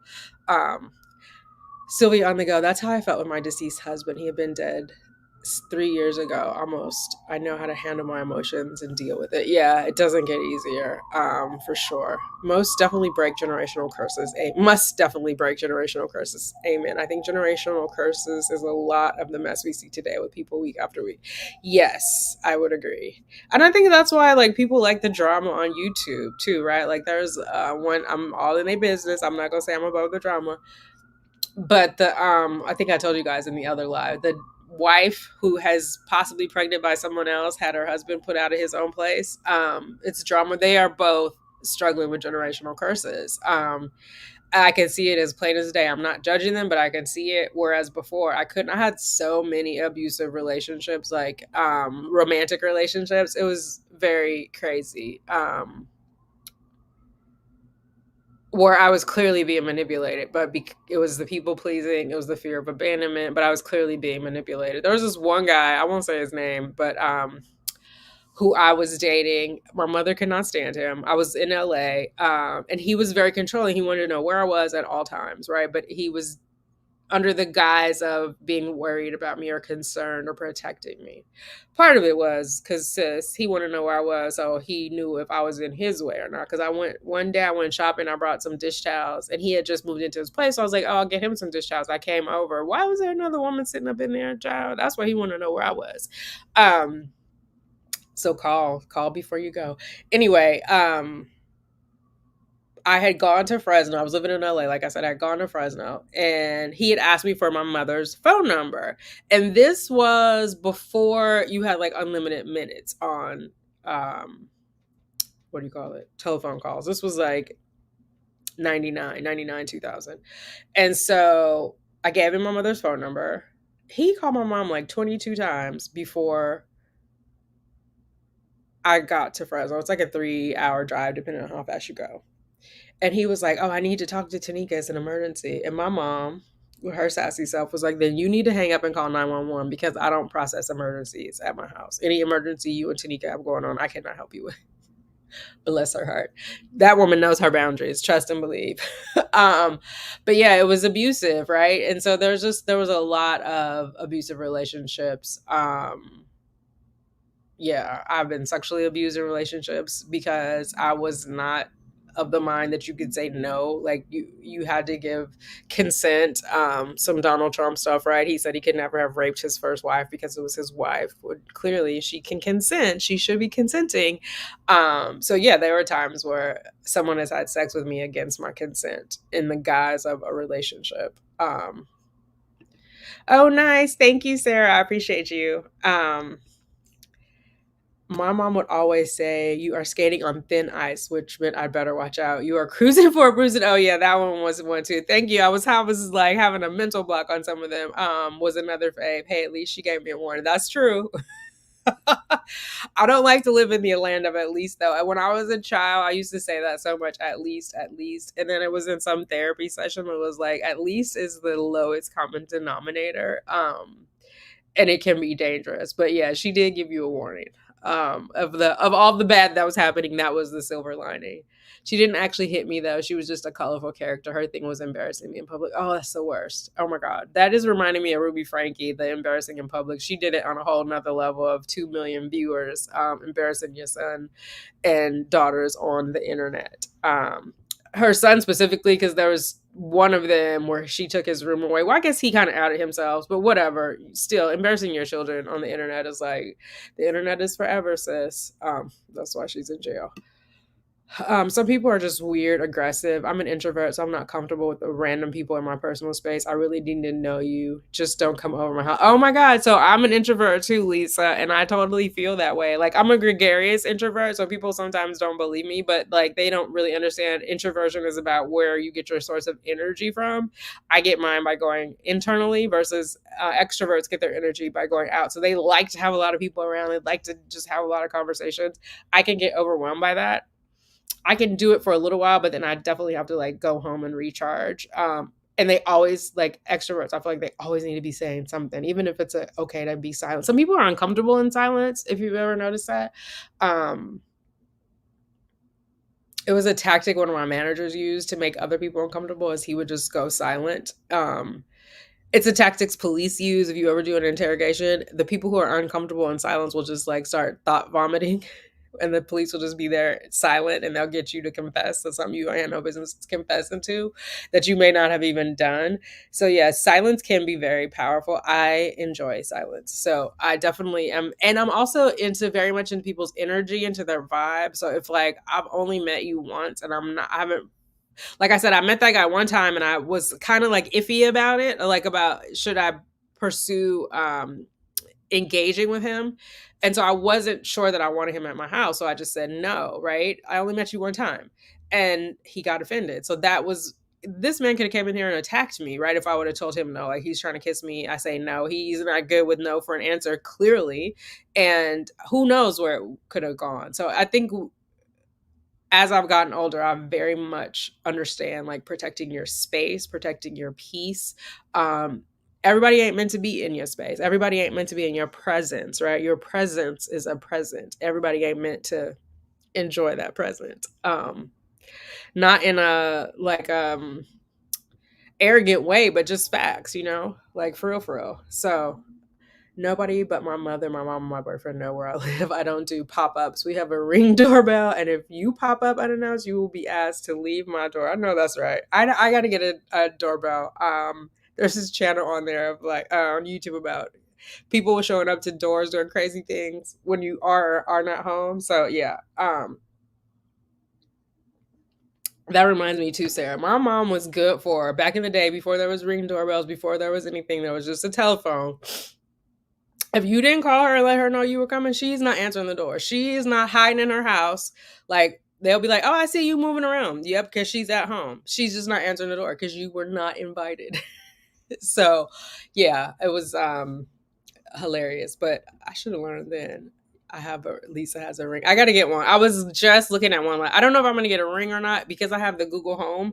I want to get something compatible with the Google Home. If anybody knows. It doesn't necessarily have to be a Google product, just that it's compatible. You know how like a lot of stuff is compatible with Alexa, but it's not necessarily like an Amazon product. If you guys know of a good one, let me know. I have the one camera in here, but it's for the dogs. And I wish that it was connected to the Google Home. It's not. It was like a $24 camera because I just needed to spend, when I first started leaving them home alone, I needed to be able to talk to them. So that's why I got that camera and see them, make sure they weren't going crazy in my house. Okay. Oh wait, somebody had an uncle who thumped them. I had an uncle thump our forehead. That's not about what's that about. And hugging from men made me uncomfortable. Also, I was so standoffish. I'm an introvert. Yes, that's how abuse starts. And yes, because they're making you do it. Or even I see this now and I cringe about it. Like if a child, like a toddler, is meeting a grandmother or aunt or uncle, like I see it in the train stations or in the airport, and they'll be like, "Oh, can I have a kiss?" And the little kid says no, and the mom will be like, "Go give her a kiss. Go give Auntie a kiss." Like, consent, right? If that child does not want to kiss that person, what are you teaching them by forcing them to go over there and kiss that person? People don't think about like the long term of it. They're just like feeling embarrassed of like, oh, I'm so sorry they didn't kiss you. Like, it's not about y'all. It's about this child and what this child wants. Think about the child. Yeah. So it was, and so like making me hug that person, you're giving away my ability to consent to what's happening to my body. So if you as a parent or a parental figure, authority figure, are doing that, when I'm alone with this person and they're telling me to do it, how do I know how do I know I can say no? Do you know what I mean? Like, um, thank you. Sick, a 5-year-old taunting a grown man, disgusting. As mothers, we gotta watch over our children, watch who we have children with. Just sick. Yeah. Oh my god, that man was like crazy. Luckily the judge sent him to prison. But she almost, because he had done a plea deal, she almost did not accept his plea deal because he was blaming it on the victim. That child is not. And sometimes they sexualize older children, right? They'll be like, oh, she was asking for it, or she was switching, or whatever she was doing, her body was not an invitation to you. Like, that's her body. It's her thing. Do what she want to do. It has nothing to do with you. So if you don't ask her and she consents and is the age of consent, which is another thing. So I was conceived when I was 17. My dad was 26. I mean, when I was 17. My God. My mom conceived me when she was 17. My dad was 26. She was not at the age of consent. You know what I'm saying? There's a lot of stuff. But anyway, and I always wonder, like, was she looking for love at that point? I mean, knowing my mom now, I would say no, but I didn't know her as a 17-year-old. So I always wonder about that. So that, it just depends on like what your background is. You kind of internalize some of the stuff that you shouldn't. Because really none of that is any of my business, right? Like if I look back at it, that ain't none of my business. I was grown folks one grown folk doing what grown folks do. Yeah, so there's a lot. It's complicated. Oh wait, you are so in my head. They all got together to discuss what they say I did 16 years ago. I was like, what are we talking about here? Yes. So it's been a minute. They've been holding on to that for a minute and never said anything. Girl, if it happened more than 2 days ago, I don't want to hear about it. I really don't. Why didn't you tell me in the moment? You went home and got mad and got bad and then held on to it for years. Bye. Char, I'm hanging in there dealing with some, oh no, but putting that stress down for the day. Cooking Sunday dinner. Hey, for the wife, Jamaican brown stewed chicken. Oh, that sounds good. Rice and peas and salad. Yay, yay. What we having for dessert? I'm on my way. I'm getting on the plane. No, I'm playing. Look at me. Invite myself after I'm talking about other people. Hopefully everything goes well with the health challenges. I'm glad that you are putting that stress down. Hey, Carlene. You're here. We're live right now. You didn't miss it. If everybody hits the thumbs up, we'll notify everybody that I'm live. So I can't see the thumbs up I'm in an app watching, but I see there's 66 people in here. So hopefully there's 66 thumbs up. And then more people can come and join us. I'm going to catch the rest of this later, forcing myself to run to the market now or it will never happen. But all of this was actually helping me. Oh, I'm glad, Mina. I'm glad. I know you're probably not here now because I was at 225, but I'm glad you're going to the market, prioritizing yourself. And I'm glad I just felt like I had to say it. It was something I needed to tell y'all. Somebody needed to hear it. I'm finally cutting unhealthy people out of my life. Yes, I too was scared of abandonment, but I'm releasing that fear. Yeah, definitely. Yeah, I was collecting people, like I was collecting things in my house, child. Like I felt like that made me a better person to have a larger collection of people. What's that song? I can do bad by myself. I'm doing good by myself. I'm doing great by myself. So sometimes you got to let people go. Made it to the live. Happy Sunday, Mrs. 5K or Mrs. K5. Look at my money is on my mind. Hello. I get overwhelmed with new people, big groups of people. I just started a new job, have so much anxiety about meeting new people, how they will be towards me, and I've always had anxiety. Girl, you are preaching to the choir. Yeah. I don't know when my anxiety started. I think it probably started as a youth. I didn't recognize it probably maybe after I moved to New York. I want to say I moved here in 2008. Somewhere around then I recognized the anxiety. But yeah, I do get overwhelmed, especially like I'm the worst.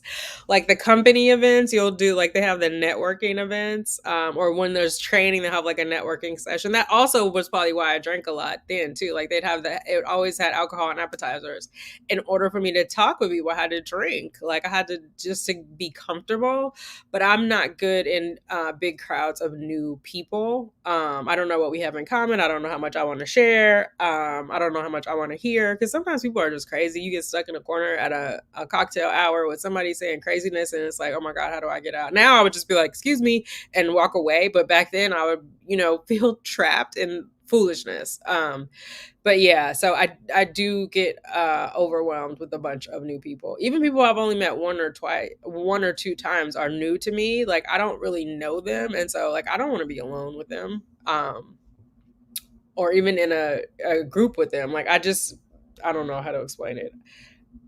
I am very much like an energy driven vibe person, and so I know instinctively, and I'm learning to trust that instinct. Like I was talking to the therapist about this, like we have this intuition, and I'm learning to like not second guess it anymore and just go with it. Like maybe later I'll try to search as to like what led me to that intuition, but I don't doubt it anymore. Like if I've got a feeling, I got a feeling, so I'm gonna go with it. The Blink, it's by the Blink, I was thinking about the book Blink. It's by Ring. It works with Alexa. And okay, I'm gonna check that out then. Thank you, Sarah. The Blink. Okay. Brown Eye Queen, we are talking about healing and feelings and friendships and trusting our intuition. Um, Seeing the tree from the forest. I read an article about child abuse. It's 90% uh, a known offender, and therapists said to teach children about inappropriate behavior from anyone, parent, sibling, uncle, family, friends, whoever. Totally, totally. Yeah, it's usually someone they know. It is, and it's scary, which is why I think it's so important to teach the babies, to teach from infant age about consent and about boundaries. I did not have that luxury, but I think, and Cheyenne had it partially. I'm not going to tell all her business, but I definitely, there's an opportunity to do more, and I don't want to miss that opportunity with Sugar Bear. Um, Boundaries and the ability to say, anybody making you feel bad about you saying no is a dangerous person, whether you're a child or an adult. And if they're doing it to me as an adult, imagine what that same person would have done to me as a child. You know what I mean? You should have the right to say no, even as a child, as far as how it relates to your body. Because then where do you draw the line? Are you telling the child, you don't have a right to say no because I'm older than you? You don't have a right to say no because I'm stronger than you? You don't have a right to say no because I'm more powerful than you? Because no matter what age they are, there's always going to be someone more powerful, stronger, older, right? And so then how do they learn to differentiate? Like they've got to have the power. They've got to be empowered to have the right to say no, to have the right to consent to touching. I'm always telling Justice. I know she's a puppy, but she's always kissing me. I'm like, did I give consent for you to be up on my mouth, ma'am? But you know what I mean? It's so important. It's so important because that type of trauma is a whole different level of therapy. Once someone has touched you in a way that you shouldn't have been touched and that you did not consent to, that's a whole different type of trauma. And who knows where it ends? Then you could become a person who inflicts that type of trauma on people later. You could become someone who doesn't heal from it. You could be suicidal. There's so many repercussions from that. So it's just real simple. You have the right to say no. You never know how much trauma people are walking around with. Why do we have to deal with that and bottle it up? Yeah, this is very true. And I try to give people grace for the trauma that they may have, but I also look at it again. If they don't have on their life jacket and they're holding me in that river and I have on my life jacket, I got to let them go. I got to let them go. They will figure out when, if they want to save themselves and when. One of my favorite movies is The Wizard of Oz, because she always had the power to go home. And so that, and I'm learning each and every day more and more that I've always had the power. But that resonated with me even as a young child. And so, yeah, you've always had the power. Like the power is within you, right? And the sooner we realize that, the better. It's easier to blame people. Well, my mom should have done this. My dad should have done this. It's different to recognize that they did it to help heal yourselves, than saying what they should have done. Because again, they did the best that they could with the information they had at the time. So, yeah. Social anxiety. I developed it as an adult and it's getting worse. Oh, interesting. I have all kinds of anxiety, both social and otherwise.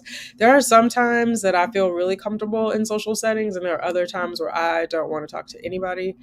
There are definitely events, and I recognize it really well when I was pregnant, because obviously I didn't have the option to drink, of like not wanting to talk to people without having had a drink in me. I had gone to a couple of trainings. Like I got recognized for my achievements. And so then I was nominated to go to certain trainings the last year, and there was one that I went to. It was probably like September or October. I was newly pregnant and I couldn't drink. But it was nice because people came over to talk to me, which was good. Like people in leadership, they saw me standing off and they would come over, which is kind of sad. But it is what it is. They did come over, but it was also reaffirming to me. I shouldn't judge myself. It's not sad. It was reaffirming because like people do want to talk to me because those things are just awkward. And sometimes I'm just like, I wish I had an invisible cape. And I didn't stay long. I knew I wasn't going to stay long. One, because most of the food they had was not pregnancy friendly. Like they had lots of charcuterie boards and raw foods being passed around aside from that. So there was like sashimi and I'm trying to think of what else. There was a bunch of raw stuff. Undercooked eggs on top of stuff. Like fancy, cute. I'm a foodie. I would normally have eaten it. I just couldn't have any of it when I was pregnant. So yeah. I have Blink as well. It's under the Amazon brand. Dessert. Oh, pineapple upside down rum cake. Oh my God, stay all the time. That sounds good. Baby, I really wish I was invited and that I had a plane ticket. That sounds good. Oh my God, I haven't had pineapple upside down cake in a while. I watched something on TikTok. They made essentially like a peach cobbler upside down cake. It was like a bundt cake with the peach. I sent it to my sister. I was like, tell mom to make this and when I should buy my plane ticket because my mom is the baker in the family. But I might have to try it. But pineapple upside down. Oh, you got my mouth watering, sis. My social anxiety is worse at 44, but I need therapy. I know this prayer has been my method, but definitely need to add therapy. Yes. Yeah. And prayer can be a form of therapy, but I think sometimes we also need like a voice talking back to us. I know some people are going to say God talks to me. I'm always like, did he text you, girl? Can you record it? Sarcasm. But yeah, it is. Sometimes you just need someone to talk through it and let you know that you're okay. Because sometimes we're in our head and we're like, am I the crazy one? There's a thread on Reddit. Am I the asshole? AITA. I like watching those because sometimes that is actually a good example of relationships and like examining functionality. But I think you have to have a level of self awareness to even ask the question: Am I the asshole? Am I the drama? Am I the whatever? But it does, like, some people are so entitled they don't even realize it, or they just assume the world revolves around them, or that you owe them something. Those are dangerous relationships too. You don't owe anybody anything. Or when people tell you they did something, this was a thing like at the beginning of my pregnancy on here, like I was getting more and more reclusive because people were giving unsolicited advice and then being offended when I didn't want it. And then they would tell me, we prayed for you, or I prayed for you. Why are you talking to us like this? Or why are you talking to me? And I'm like, I shouldn't owe you something because you prayed for me. Like, hopefully you prayed for me because you really wanted this for me, not so that I would be indebted to you. My oldest brother, not the one who was murdered, but another brother went to prison, and I didn't visit him as frequently as he thought I should have. He's still in there. He'll be in there for the rest of his life. And he would be like, after all the things I did for you, but did you do them because you love me, or did you do them so I would be indebted to you? Do you know what I mean? Sometimes you have to, that just has to be. And I was feeling a little bit sorry for myself in the beginning of like, right before the baby got here, because I needed so much help, and nobody was like, when I would ask, they would say no. For me to ask for help is a huge thing, but it was like help around the house, like cleaning, organizing, things like that. And people said no. And at first I was kind of hurt, like, oh, how could they say no? Or do they not value me? I've helped them out, right? But I helped them because that's what I wanted to do, and they did not want to help me. So I can't be angry at them for that. They don't owe me help. I should not have helped them expecting things back from them. I should have helped from a genuine place of wanting to do that for the person that I cared about. And so if they were not willing, they had the right to say no, right? And there's no reason for me to be offended by that. So it was my mess, my clutter, the clutter in my brain was represented in my house. And my sister did come out and help me. Part of it, I think she pitied me because she was like, if I don't do it, who's going to help you? Like, you're literally alone. But thank God that she did. You know what I mean? God bless her. Yeah, I'm gonna get teary-eyed again. Thank God that she did. I'm just like, thank you, Erica, if you ever watch any of these. Because I was in like a dark place. I didn't go through that nesting period. But then I just read a thing that sometimes nesting, like when you're not pregnant, can be unhealthy. I didn't have the nesting thing when I was pregnant. I was just like barreling through, trying to get through work, which I probably was running from some things too. But anyway, I don't know how I got on that. I will go all off on type of tangents. If you guys watch Alex Manning, there's some freeway in Fulton County. Is it the 180, the 280, the 580? It'll go round and round. She said she'll like, if you go off track, she'll be like, I need you to get on the connector and get off this freeway. Get on the connector. And she has a southern accent. I love her. Anyway, look, I need to get on the connector. The whole reason I broke up with my ex is because he didn't respect my boundaries. He would constantly ask me something rather than accepting the fact that I said no. Oh yeah.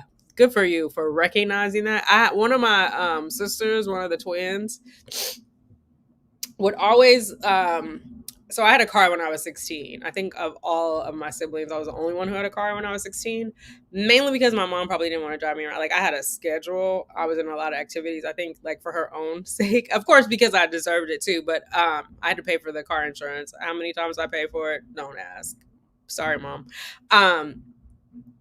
But my sister would call me, and this sister is one of the older sisters, and be like, "What are you doing today?" Like a Saturday. I'm like, "Oh, nothing. Watching TV, blah blah." And then she'd be like, "Oh, good. Can you take me to the grocery store?"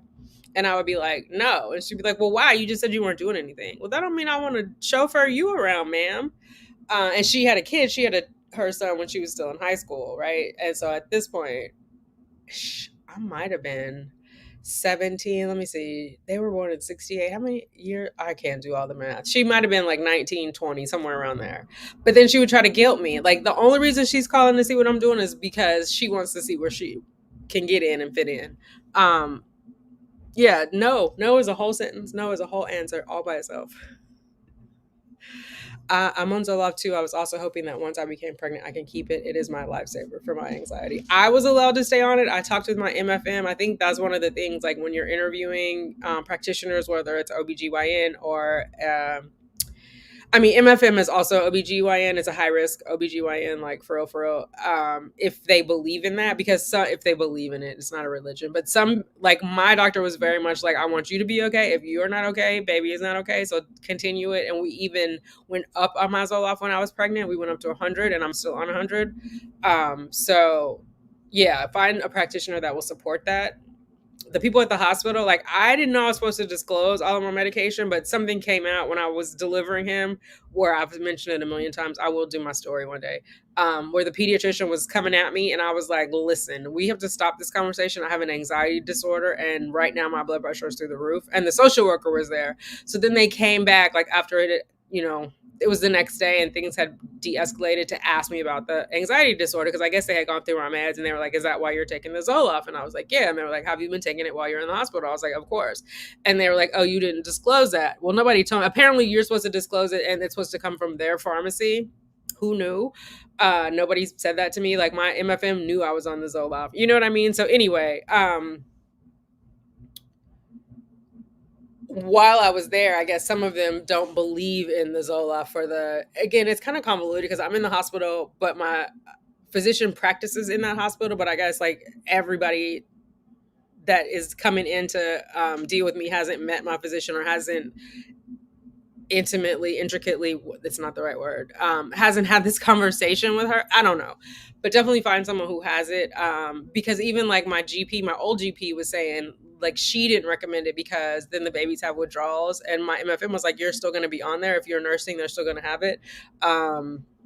It's like such a minimal amount that is crossing the uterine barrier that it's not significant enough.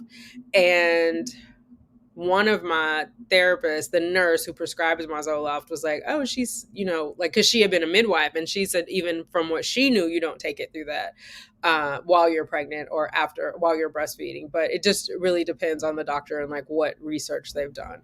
But it had no effect on me, so far as had no effect on Sugar Bear that I could tell. He's super calm. Maybe when he's no longer weaning, he won't be, but I think he just has a chill vibe. But yeah, definitely the Zoloft has helped me. I got pregnant at 15, and baby daddy is not a part of his vocabulary. My baby is 13 years now, but co-parenting with your abuser, oh my God, it's so hard. He doesn't respect her boundaries either. Yeah, that is rough. That is definitely rough. I've had horrible social anxiety after leaving my last relationship. He was a narcissist. Sorry. Cheated with over 20 women, to include 2 he got pregnant. I've learned I love my home and my own peace of mind. Good for you, Shannon. I'm sorry that you went through that, but I'm glad that you found the rainbow on the other side. Like, what is that? I like that expression of growing through things. Some people go through things, but we have a choice to grow through things, and I'm glad that you made the choice to grow through it, and find peace and solace on the other side. So unfortunately, sometimes we got to go through bad to get, but the rainbow is real.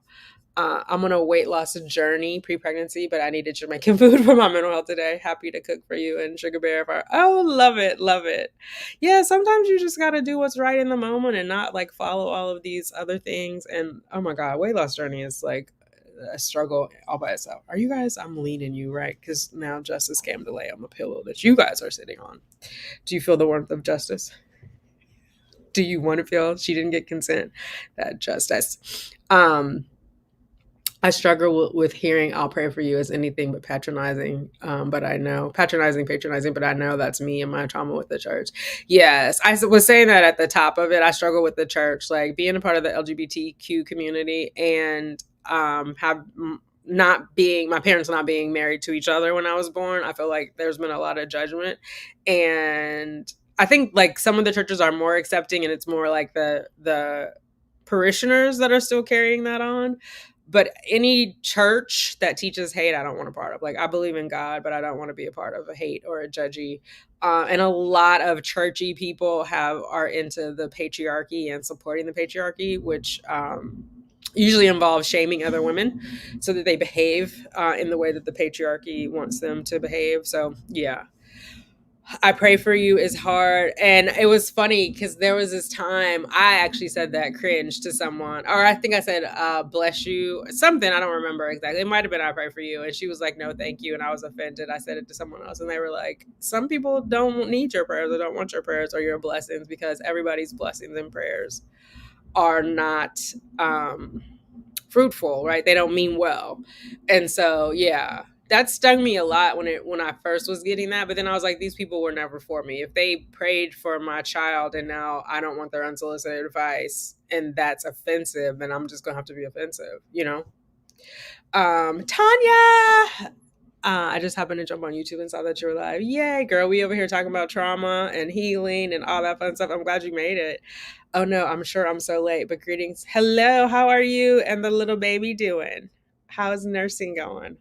I'm going to do a video, I think, about my nursing journey. I was going to say struggles, but I'm not going to claim that. There's ups and downs. I will say what I learned is, which I should have thought about it. Like, nursing is different from child to child because the child is also learning about nursing as you're learning about nursing that specific child. I mean, there are some things that are constant, like engorgement and different things, right? But like the actual sucking and suckling and what that relationship is going to be is like specific per child. So I think I want to talk about that in general. And it's hard because I feel like a lot of women of color, some communities, they don't model breastfeeding, and so it's hard, or they're quick to quit. Like, people will be like, oh, I wasn't making enough, and they'll stop. I'm not judging them, I'm just saying they'll stop before the period of time that it takes to establish your milk supply. So like the body is magical, really. It will learn to make the breast milk as needed, right? It's sort of a supply demand thing. And if not, you can pump to help build it up. Like, I had to do that. Mainly because a lot of the time Sugar Bear was comfort sucking, so it wasn't like as voracious as it can be like when he's really hungry, so it wasn't building up the milk supply. So I'd started doing the power pumping. Now I'm not pumping. I still use the Haka, which is like passive pumping, but yeah, I'm gonna do a video anyway. If you guys don't know Tanya and Ant, if you don't know Tanya, she has a channel, Tanya and Ant, and she has also been on a TTC journey, but they do lots of fun stuff on her channel. It's more than just TTC. They do like games and challenges and cooking. Her husband can cook really well. Not that you can't, Tanya, but I've mostly seen him in there cooking. And her and your mother-in-law cooks. 285 in Atlanta is a big circle. Okay, maybe it's the 285. Something. Do you watch Alex Manning? 285, get on the connector. She was like, get on the connector. You were just going around and around. Yes, and busy. I hate getting on the 285. Okay, yeah. She always talks about that when people are, she was like, she'll ask them, a lot of people don't know when you go to court, answer the exact question. Don't go on and on. Just answer the questions being asked. If there's something else you want to say, more than likely they'll give you a chance. They'll ask, is there anything else you want to add? Or it ain't meant to be said. But she gets people in there going round and round, and she was like, you on the 285 going round and round. Get on the connector. I need you to get on the connector. I've never driven in Atlanta, but that tickles me every time she says it. IVF baby. Oh, 9 months. Congratulations, sunshine. Did you have a boy or a girl? Remind me. Like, oh my God, that's so cute. 9 months. So when this one turns 9 months, I'm gonna be working on number 2. I was watching. Can you guys hear the drums? I'm in Harlem. They've closed the street down and they're doing all the foolishness. When I came home from California, they didn't want to let me through to get to my front door because I live on the busy street. And they were looking, I'm like, excuse me. And they have an attitude to turn around. Then they see I got a baby and some luggage. And they'd be like, oh, okay. Like, I'm not trying to jockey for position to be closer to the street to see these people. I'm trying to get home. You guys are standing in front of my home. And there were people like literally in front, not of the door. So there's 2 doors to my, to the condo, right? And so there's one door that you come in to like come into your home. The other door is to take the trash out. It's like a frosted glass. The one to get home is a clear glass with a strip at the top. So you can't just be all in our building. But they had lawn chairs sitting out in front of the trash door. They don't take the trash out on Sunday, so it's not a big deal. But it's like recess. So they're actually like in the doorway of the condo with these lawn chairs and looking at me like I'm in their way. Self-awareness. Somebody lives here. They need to get in and out. And I just happen to be getting in and out with a stroller, a baby, and luggage all on wheels, and I'm trying to like maneuver it, so when they see that I have the baby and all this stuff, then they're like, oh, okay. But the attitude they're giving me as soon as I say excuse me is like, look, I need to get on the connector, here I go. I'm a postpartum nurse. Things show up in urine and people question controlled substances, but Black women are judged harshly for being on medication, especially controlled substances treated. I am sure that they do. It's funny because I think I mentioned it. I wasn't able to get my pain meds for 2 weeks after I got home, and I had been asking people to help me. I couldn't go because I couldn't lift the baby to get into a cab, right? It was over the weight limit to have the baby and the car seat lifted. And I remember asking Shamika, and she's a Black woman. But she was like, oh, I don't know if you need it now. I'm worried about you being addicted. And I'm like, girl, the doctor prescribed it to me. If they're not worried about it, she was coming from a good place. But I just thought it was funny. Or people would comment and say, oh, you're walking good. You're moving good. And like, meaning I couldn't be in pain because I was moving so well. Like, sometimes we got to let go of that strong Black woman persona, or like, projecting that strong Black woman on someone else. Just because I'm moving does not mean I'm in pain. Just because I'm not grimacing, you know how they have the grimace chart of like, where are you on the chart? I'm not grimacing, but I'm in pain. I'm like managing it, but it doesn't mean I'm not in pain. Would I like to not be in pain and have the medication? Hells to the yeah. So it is interesting, like how Black women are perceived. And also, so another thing, like for me, when I was young, I was very dramatic because if I just said I needed something, nobody really gave a damn, let's be honest. So I had to be like extra hype about it. Like it had to be, like instead of just having a cut on my arm, I had to be thinking like my arm was falling off. Somebody please check, in order to get people to pay attention. And so I feel like I don't do that anymore, but I feel like society, well, doctors specifically, expect that we have to be very dramatic in order to get attention because for whatever reason they think, oh, Black women can handle pain, or they diminish our pain. There are some doctors who still think our skin is thicker, like all these crazy things that have been debunked. And so it becomes challenging. Like there was even, because they had to watch me because of my kidney, my creatinine was really high. And so I had to give a sample. And at first they wanted to do like a catheter. And I was like, can we just try doing it in the toilet? Because I just had already had my catheter removed. I didn't want to do it again.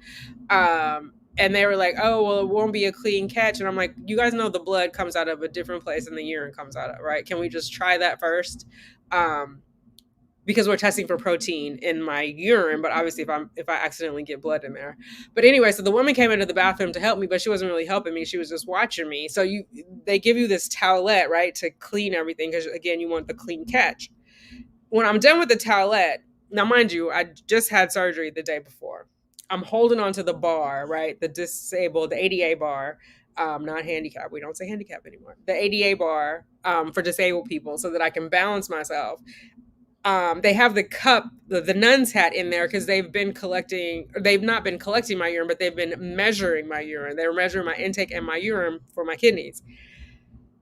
So I'm doing all this. I wipe myself and I put the towelette in the toilet. The lady goes off on me of like, those are not flushable. Those are not biodegradable. They should be in the trash can. Well, bitch, then you should have held your hand out for me to put that in your hand to get it to the trash can, because there is no way that I could waddle over there, like get up off this toilet, waddle over there, put this in there, and then get back to this toilet and pee and catch this. Like once I've wiped this pee is ready to come out. So I don't know what you're talking about. But for her to expect for me to have been able to do that, and I was on pain meds at the time, but still, like, girl, like, no. In the grand scheme of things, what is more important, like my ability to move or what I've just done to we haven't flushed the toilet. So if you're real passionate about it, sis, put your glove on and get in the toilet and get this towelette out. But what you're not going to do is stand in this bathroom and go off on me about a towelette and I can barely move. That's what you're not going to do. Not and let me say nothing. Yeah, your mama's getting animated. You waking up? Did I wake you up? No? Okay. You woke me up, but I want to go back to sleep, lady. Pipe down. Okay, you're right. I'm getting hyped. I'm putting a 20 on it, son. But yeah, so just like a lot of like not believing. And then when they would ask me my pain level and I would say I was at an 8, and they'd be like, well, you're moving well. It's as if to say, well, I don't believe you're really at an 8. Then don't ask. If you already know what my pain is, or you think you know high hope and victory, don't ask. Then like you just insulted me now. My son's 19 now, took Zoloft and nursed him 2 years. He's totally there. You go. See, Shannon? Yes. And it definitely has helped me overall, because there was, I think, if you watch the vlog, there was a time where I had been off the Zoloft for more than 7 days. So it was out of my system and I was not right. And then I took it, but again, it takes like about 7 days for it to get back into your system. I think one of the vlogs I put Zoloft has entered the chat. So it definitely was a marked difference, and I'm hormonal. So it just like, let's set me up for success, right? We don't want me at home alone doing strange things to my baby. Does anyone that takes Zoloft feel sleepy after they take it? I have to take mine or not. I have not felt sleepy, but maybe there are others. If you guys have had that experience, drop it in the chat. I just feel like calm in general. I used to do, before I was well regulated, Xanax and also Klonopin, like to get a quick. Now Xanax I can't do anymore because it's too much of a drop of like I'm hype and then all of a sudden I'm almost comatose. Not comatose, but very chill. It's like, it feels like if you've ever driven a standard transmission car, like you're going fast and you accidentally downshift to 2. Is it to 2? It's second gear to the 2 on the dial. Second gear. I'm gonna nurse him. Let me see. Whereas the Klonopin kicks in slowly, and so that was more, but those are controlled and addictive. So I was given that sort of as a bridge to regulation. So, are you hungry or not? Now you close your eyes. You're like, I want to be fed and be asleep. Okay, fine.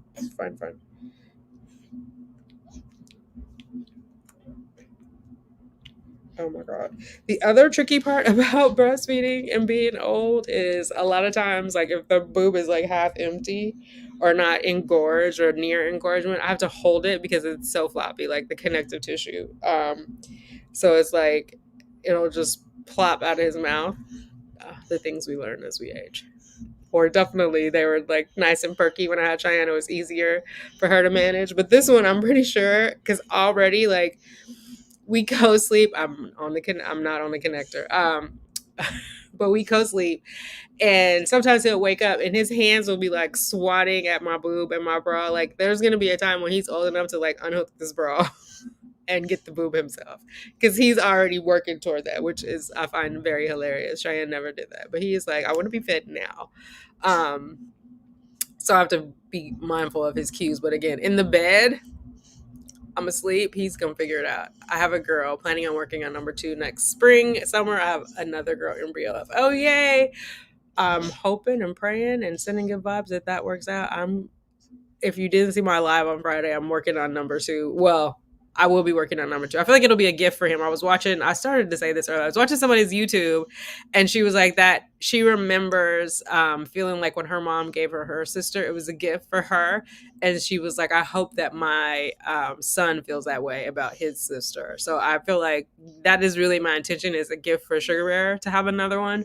And like the other stuff, we just have to work through. I was telling myself no, because I was like using the voice of others to judge me of like, how do you know if you're going to be able to afford it? How do you know if that makes sense? You might be 54 when that child is blah, blah, blah, or you'll be 54 when that child is born, whatever that noise is. But I feel like, again, trusting my intuition that it's the right thing. And if I think about it and manifest it in a positive way, then it will happen, and stop talking up the negative stuff, because the more you talk about it, it's going to happen, right? That's what you're putting out vibrationally. Abraham Hicks fans know what I'm talking about. This Atlanta traffic is crazy. I just try to avoid the freeway as much as possible, because I'll start throwing stuff at people's cars. Baby, listen, I don't want to see you on one of these shows that I'm watching where the cops come and get you. I wrote you about the Single Mom by Choice New York meetup. There's another one coming. Oh, please do. I definitely want to go. I want to start getting into more groups with Single Moms by Choice. So I would appreciate that. Baby is growing well. He'll be 6 weeks. Yay! Breastfeeding is going well, but due to my implants, I'm making just enough. So I started giving a top up feed. Okay, please do the nursing video. Definitely will.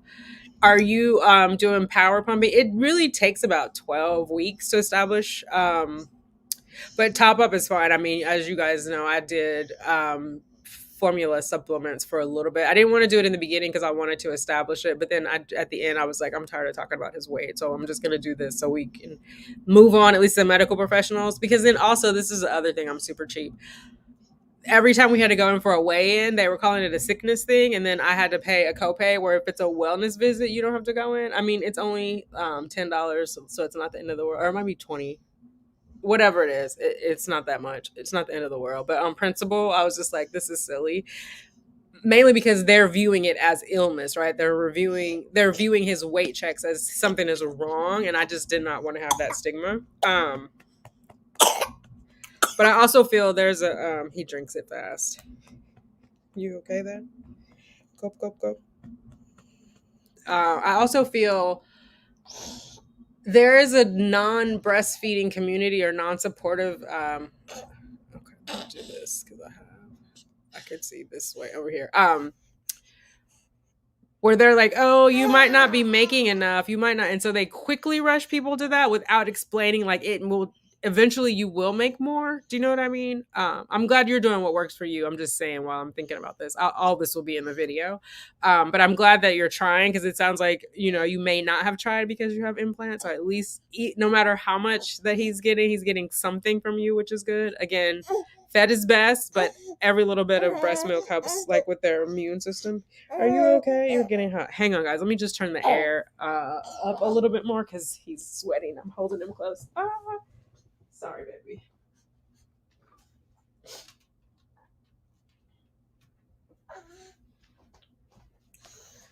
Okay, yeah, it was on 78. He's sweating. I'm sweating. So what's with all the sweat you want to say? Let's see. Can you see?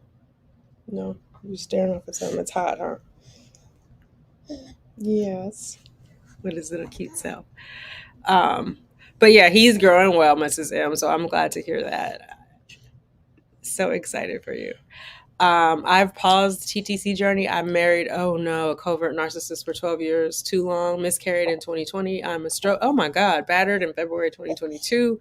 Filed for divorce same month to save myself. Good for you. I'm sorry that you went through all that, but I'm glad that you recognized it and moved on. Yes.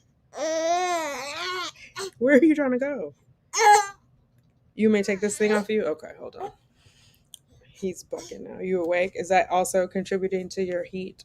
Hold on, let me get my boob in here. Okay, I'm gonna take you out. Hold on, 1 second.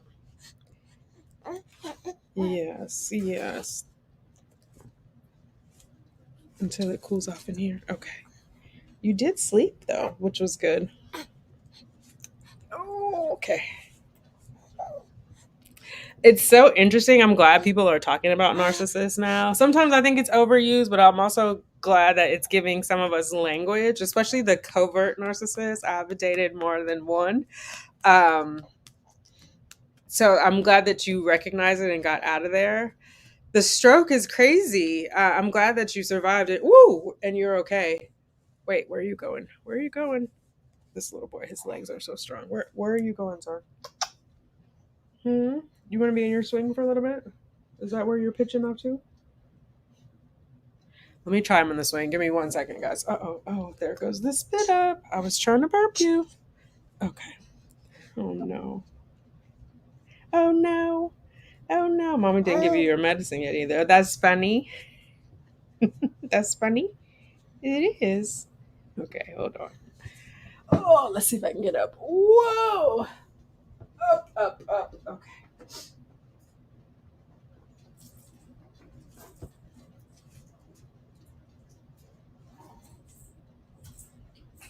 Give me 2 seconds, guys. Talk amongst yourselves. There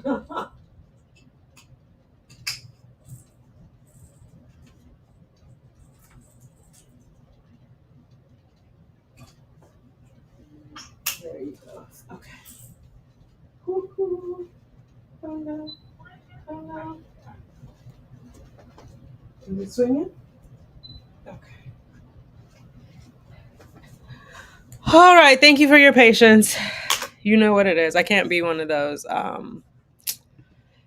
moms that ignores their kids while they're recording. Like, I have a newborn. You know what it is. For 2 more weeks. Then I just have a 4-month-old. Yeah.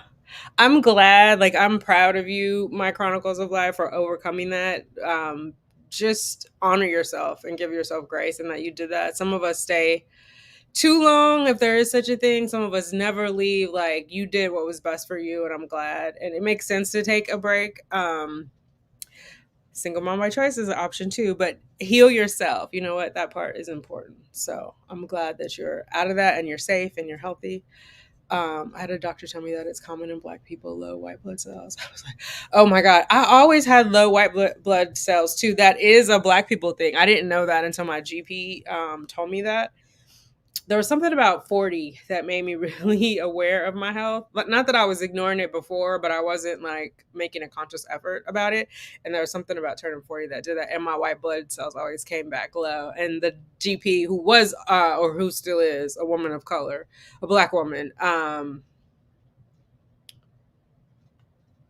had said that. I'm just thinking I'm not on the connector. Oh my God. If someone is biracial, they're still Black, at least in America, right? I think in other countries it's not, but when in America, isn't there a law of 1/10 Black blood? Has anybody ever heard that makes you Black, even if you're of 2 races?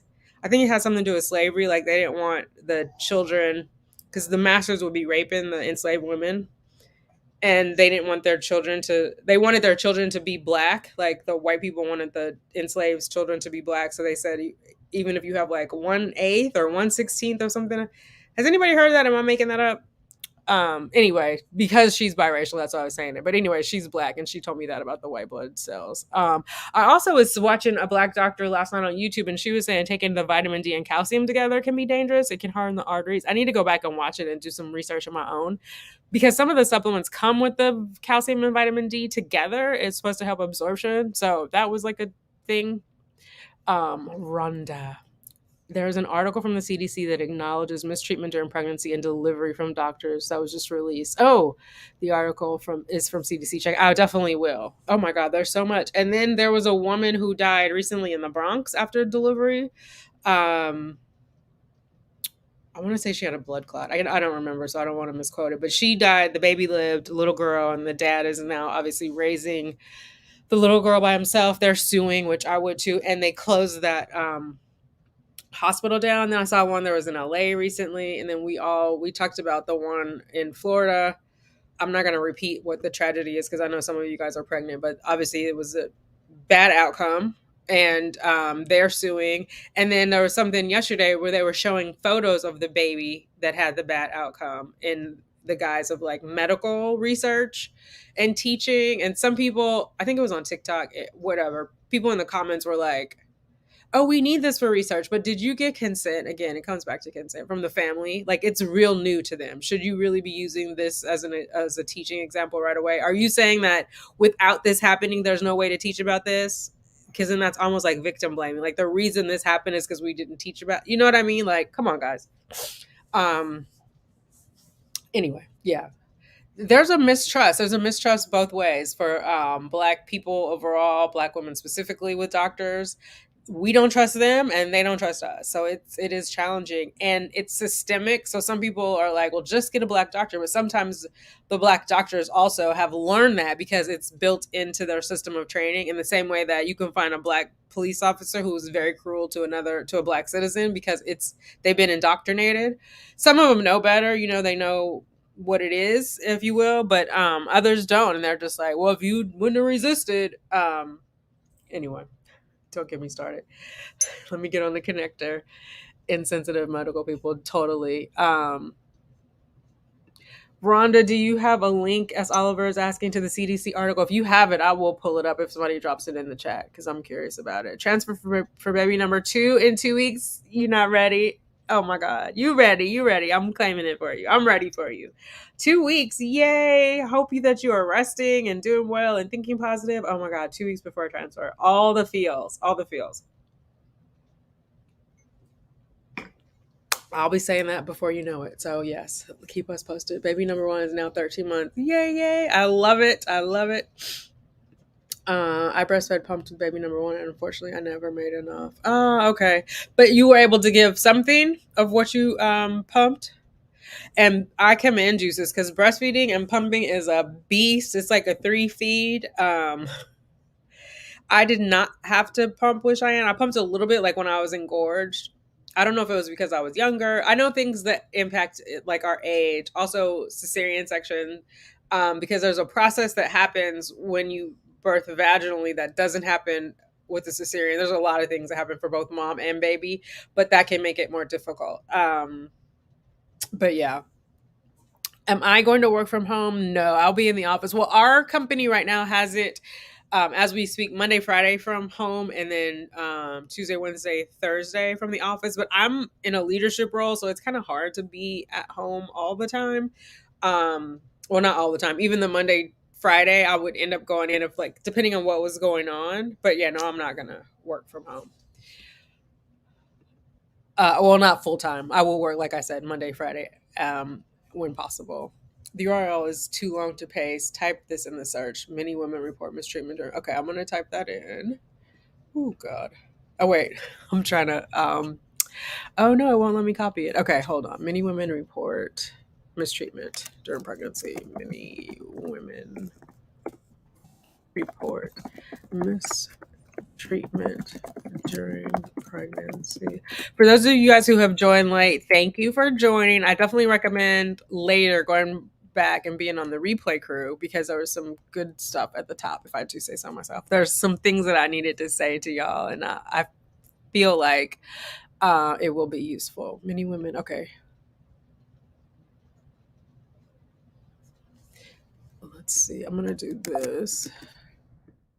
Hopefully I can share today. Friday was not letting me share, but let's try this right now. Present, share screen.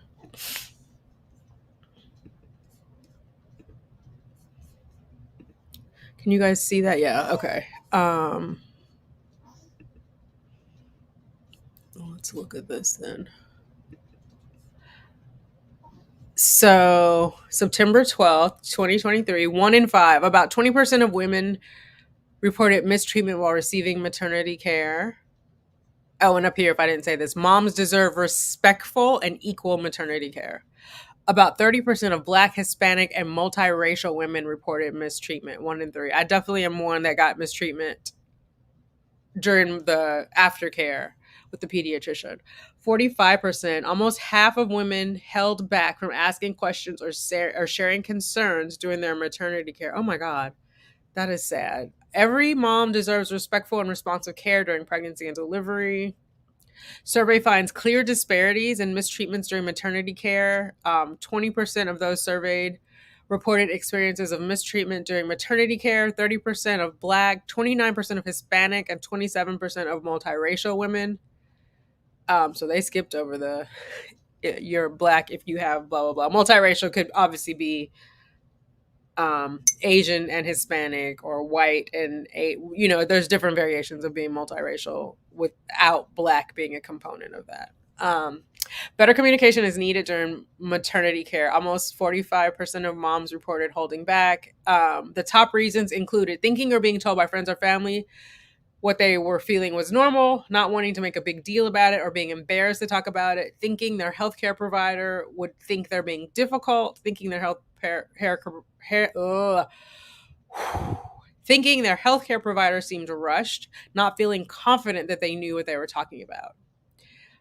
To improve the quality, healthcare systems can support care that is respectful and considers the patient's values, needs, and desires, i.e., patient-centered care, equally for all mothers. Maternity care providers can ensure patients are engaged in their health care and feel heard and respected. Communities can raise awareness of respectful care and promote health equity. I love all of that. I'm also going to say it ties back into our trauma too, right?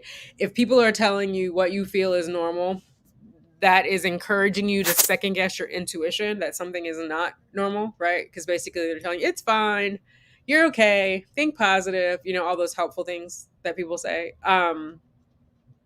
Trust your intuition. If there's something wrong, if something feels wrong, talk about it to your healthcare provider.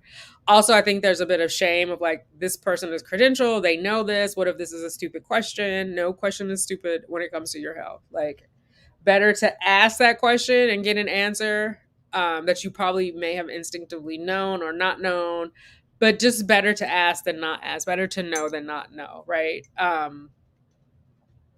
And then I think also there's a little bit of generational trauma in that, our mistrust of the medical profession. Find a doctor that you trust that's going to deliver your baby. If I have nothing else to ever tell you, if you never learn anything from me, please know that. That was one of the things that I shared with the doula, was like, I trust my doctor implicitly. I wouldn't have had her as my doctor otherwise, right? Especially not after the journey that I went on to get the baby. It wasn't enough to be pregnant. I needed the baby alive, earthside. So find someone that you trust, and that happens in the interview. And so, like, question as much as you can and question it again. I will say, like, I didn't have anything wrong with my maternity care, but again, back to this pediatrician, she wanted me to second guess myself. And she wanted me to rely solely on what she had to say. I'm not saying don't trust them. My problem with her, or one of the many issues that I had with her, is she would tell me things without explanation. So I don't know if I can trust you if it's not explained to me, right? Like, I'm not a child, and I shouldn't even say that. We shouldn't do that to children. Just do what I tell you. But that was basically her attitude. Because I told you so. And when I would ask why, there was no answer. And like, the final straw was like, she wasn't going to release me unless I gave the baby formula. That was another because I told you so. You're not telling me why. That's when I had to get a lawyer on the phone. Ask questions. You deserve an answer. Demand an answer other than because I told you so or because I said so. Like, what are the studies? You should be able to like Google it and pull up something that coincides with that, because for real, we just saw that. What was the lady let? All of you guys don't watch it. And if you're pregnant, skip past this or put your hands in your ears or whatever. The Lucy Jet, whoever she was in the hospital killing babies. Every healthcare professional, I'm not trying to scare anybody, but that is a prime example. Every healthcare provider doesn't have your best interests at heart. So question not only the questions you have about what's going on with your body, but question that person's integrity, right? Or not their integrity. Question their intent.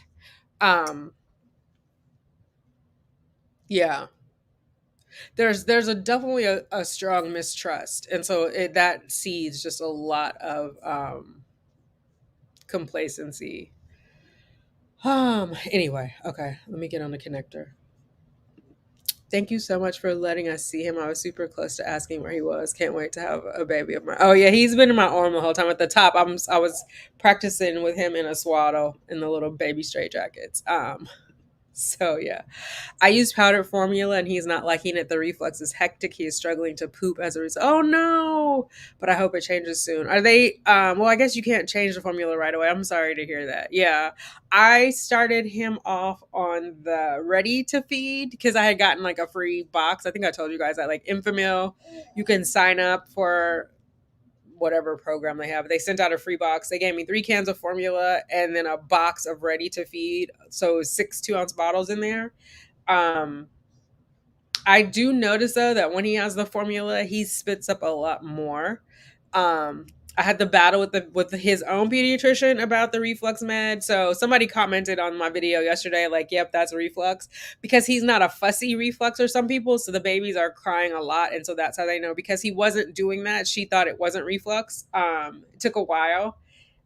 I think by the grace of God, one day he performed his reflux in the office. And so then she was like, that was the day she prescribed it at his 2-month checkup.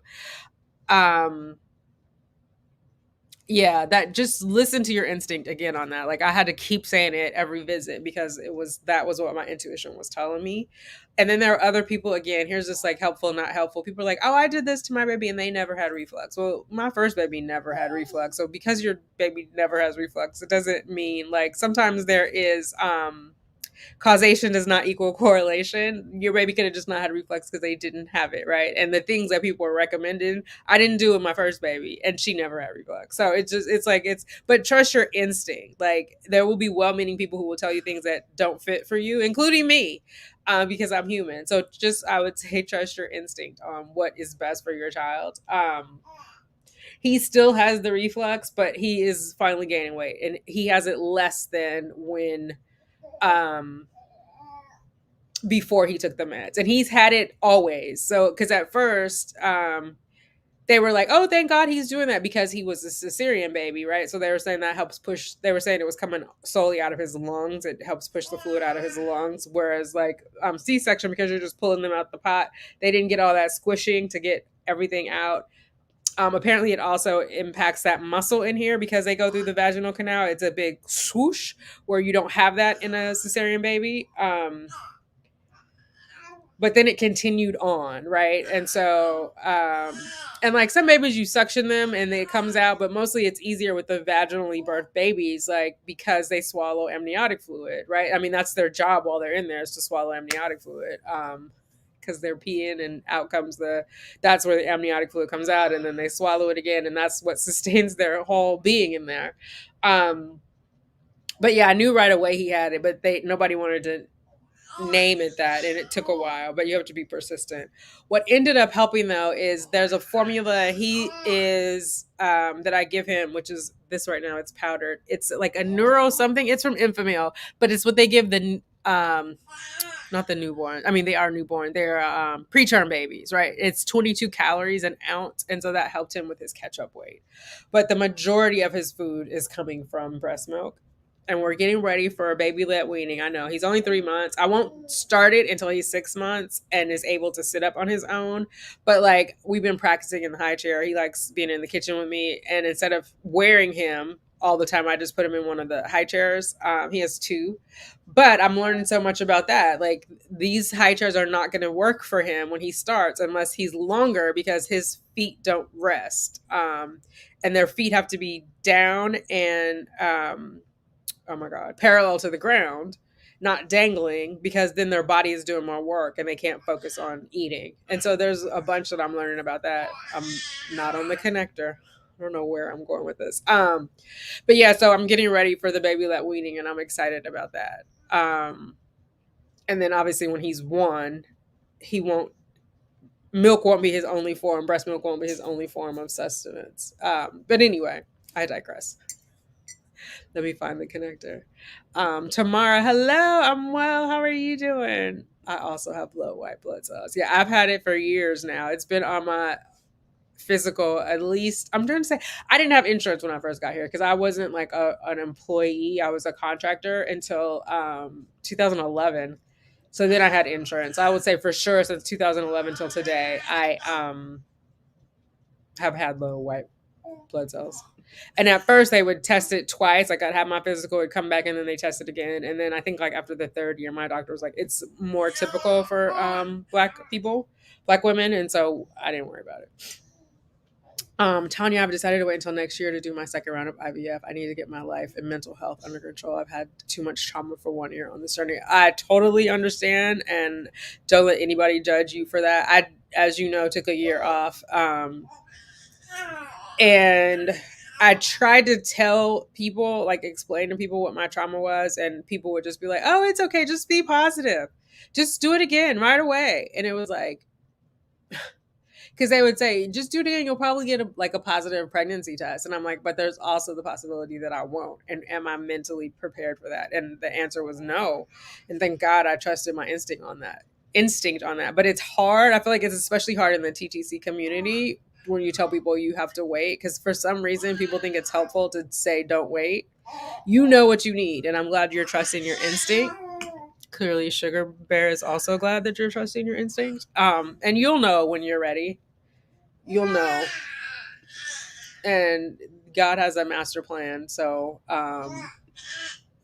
that posted. You know why? Because I'm on both channels. I'm like, why did I do that? I forgot I was on there.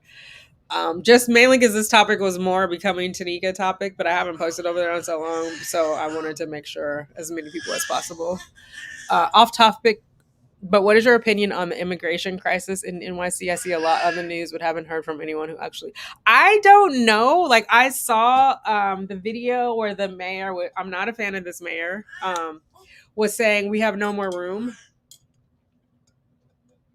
which kind of reminds me of like when Mary was trying to give birth to Jesus, and they're like, we have no more room. I don't know. I don't see what the problem is, but I also don't know what financial resources the city is expending to take care of the migrants. I know we pay a hell of a lot of money for New York City taxes, so I don't know. I don't know. I mean, I don't think it was cool when like governors from other states were flying people here because they'd like Florida specifically, and I think Texas did it somewhere else in the South, because Florida is in the South, did it, but I don't remember. So I'm not a really good person that has my thumb on that, so to speak. I find it interesting. I find it sad. Like America was built on people coming from other countries coming here to live, right? Some of us willingly, some of us forcefully, but still, the people who were from America were the indigenous people, the natives. And we ain't treating them right. But yeah, I don't know. I don't know enough about it to really have an opinion. It doesn't impact me, I guess. That's why I don't have an opinion. I don't see it. I don't know how the resources are, what the resources are. Like, are we providing them shelter? Like, why can't they be here, I guess? I don't understand that. And if not here, then where? Because I'm sure every place could make a case for not having them. But if we're supposed to be the big melting pot, especially in New York City, I don't know. I mean, I know like this is totally from oh my God, not political, but from, I don't even know how to say it. This is non-emotional is what I'll say. We need more people, right? Like to sustain an economy, every country needs an X amount of people. So I don't know how we can afford to take those away. I know there are people afraid of what does more people look like, which is why they're doing like the abortion bans. So they want like people to have those children to help the economy, right? Ultimately, because they need to be in the workforce, they need to be paying into Social Security. All of those things help a society by having more people. But it seems like particularly, I mean, I'm going to say it, hopefully it's not offensive, particularly rich white people want it to be other white people. Statistically, there are more poor white people having abortions than any other race just because there are more white people, period. And so they're trying to ban those people from having those abortions, no matter how horrific their lives may be as a result, because that ultimately helps the workforce, which ultimately helps them. Right? Rich people need people to be poor. They need people to be delivering mail. Not to say if you deliver mail, you're poor. You're just not as rich as the rich people is what I'm saying. And they know people will flock to those jobs because they're like the good jobs, quote unquote, the stable jobs. So like mail delivery, taking out the trash. So there's a part of having people to sustain society as we know it, to make it comfortable for people, especially rich people. Um, so yeah, that's a whole other. Again, I'm not on the connector. Oh yeah, all that's happening over there. Sorry, I didn't mean to ignore you. Is all that happening? What's? I don't know why the girls are resting and not playing with you. Okay. Um, Mom Jones, that was probably more answer than what you was looking for, but that's my opinion. Love. I've never worked in corporate. Would you mind explaining how it works when you're on leave? Who does your job when you're away, and what does that person do when you return to work? Oh, that's a good question. Um, so in my case, they didn't backfill me. No one else came in to do my job. What they did was split up my responsibilities amongst my manager's direct reports, right? So they didn't bring, oh my God, I can't even imagine what that transition would be like to bring someone in like off the street, as I say. I hate that expression, but to bring someone in net new to do my job would have been sort of a nightmare to try to train them on that. So because we all have the same manager, we're all in our updates together. They have a sense of like what's going on with my stuff. And so it's been divided up among those people. I'm not gonna lie, I do miss it a little bit. Like I did send my manager a note, like I had a dream about them. But I'm also grateful for this time. I did not have this luxury with Cheyenne. I think I mentioned that before. Right, Sugar? Did I tell you too? That I only had 6 weeks off when I had your sister? And I get 6 months off with you? Did I tell you that?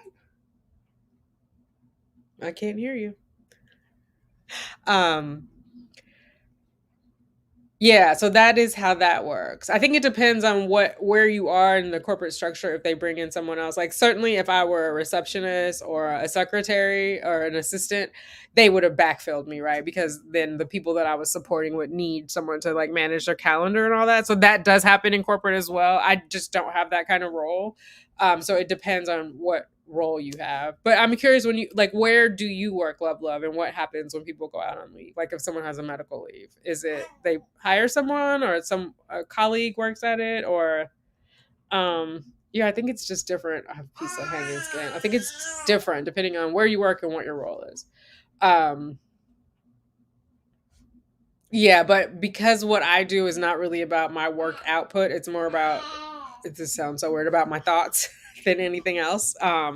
It can be divided up. But like if I were doing something that where it was about my physical output, then they would have to backfill it. Meaning like if I was the one delivering packages to the office, like they would have to have a whole other person come in and do that, right? Or if I was like I'm trying to think of what else, like an AV coordinator where in the conference rooms you come in to help the people, like they couldn't just split that up amongst the existing employees, right? Like that's a whole person missing, where my work is more about thoughts and conversation, which is why I have all the meetings. People make fun of me because all the meetings, but it just is. So I think it's easier to kind of fill it that way, which is also why I think they do give us 6 months off. I mean, everybody can get 6 months off, but I don't think everybody takes the 6 months off. Yeah. I don't know if I answered your question or not. Oh, you think I did? Sugar Bear? I'm going to give him a toy. Let's see. Or one of his lovies. Do you want a toy? Somebody who you can talk to since me, Liberty, and Justice are occupied elsewhere? Yeah. You want this? You want to play with the lovey? Uh-oh. Oh, that got Liberty's attention. Now she wants to come play with you. Yeah, go ahead. Help her play with the lovey, Liberty. Don't take it from him. Um, yeah, so I think it just depends on the jobs. But I'm thinking like when I had the kidney surgery in 2006, I was an assistant, and so I had to train someone to do my job. I think he still has that job to this day, actually. And also because when I came back, I wasn't going to be an assistant. I had got promoted to auditor. So when I returned from my leave, which then I'm pretty sure it was only 6 weeks too, when I returned from my leave, I was coming back into a totally different role. So I trained the person that was doing it. But the type of work that I was doing, it definitely needed a backfill. But if I had gone out on leave as an auditor, they wouldn't have backfilled me with someone else. They would have split it amongst my colleagues. So yeah. um Shannon Lane, as a white woman that has biracial children, white black. Okay, I've learned so much about how horrible healthcare is for black women. My girls are 24 and 22 and still won't go to oh no. Yeah, it is crazy. So okay, so you're a good person to ask. Like, do your children identify? I mean, obviously they are biracial, but I'm just trying to figure out, like, when they fill out forms, I'm not trying to put them in a box, but like I've always been taught that they're black. I would say still black. They're always black.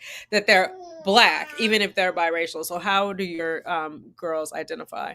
And I'm sorry about that. And I feel like even with your girls, they probably have an advantage by having a white mother, because there's a contrast. Like, you have a different experience than what they have that you can explain to them.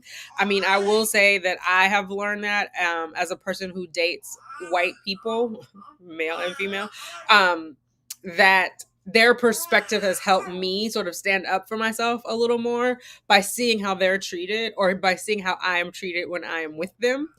So I'm sure your daughters have a very different experience when you go to the doctor with them as adults versus not going to them. Are you eating your friend over there? Do you want to come back over here? I'm sure the ladies would love to see you talking. You want to come over here? Are you ready yet? Since Liberty and Justice clearly have found it okay to come over here. I'll let you sit there for a little while longer, and then you can come join us. um yeah, so that's interesting, and I'm sure like it's eye-opening for you, so then it helps you advocate for other black women, right? Where before you probably wouldn't have seen it. And I also feel like people are more willing to see like these racial constructs post George Floyd. Unfortunately, he had to lose his life for that to happen, but I feel like it's been more eye-opening for people about the disparities, because I think before people were more willing to like blame the victim and be like, you're probably misunderstanding, type of thing. I'm gonna bring him over here so he can talk. Oh my god. Hello. You want to come over here and do all that talking? Yeah. Okay. Oh my goodness. I don't know if you'll talk to them because you won't hear them talk back to you, but maybe mommy can read what they're saying. You want to talk to the ladies? Oh no, no, you don't. What are you looking at the light? Um, do you want to? And Sugar Bear is biracial. That's mainly why I'm asking. Like, how do the children perceive themselves? Hi, you want to say hi to the ladies? No, you don't. You was doing all that talking. Oh, and I left your lovey over there. Sorry. Is there one here? Let's use this lovey instead. Oh, how about this one? You want to hang out with this one? Yeah. Okay, we'll see how much he wants to talk over here. Always have with me health. I swear, I knew what you meant. I knew what you meant, Shannon. Don't worry about it. He's having his own live. He's giving his advice. Yes, he's having his live with somebody. He was just over there talking. I don't know if you remember me. Hi, I'm Rachel. I had my IVF baby in November 2021. Had a failed FET and fresh embryo transfer. Just had PRP and stem cell treatment 2 weeks ago to help recuperate dormant eggs. Oh, nice. I don't know. I don't remember your handle, but this story sounds familiar. There's a lot more people doing PRP. I did not choose to do PRP. One, it's expensive, but two, I did not see any statistical data where it improved live outcomes. I know like some women who didn't have their period got their period, but I'm glad that you are moving forward, and I am hopeful that you will get your desired outcome. If this PRP fails, I'm ready for donor eggs, all at the age of 39. Okay, it's good you were open. I wasn't open until the very end to donor eggs, and now I'm so glad that I did. And I would say to anyone who is on the fence, follow your heart, because I would hate to say, go ahead and do it because this is my experience, because you may have a different experience.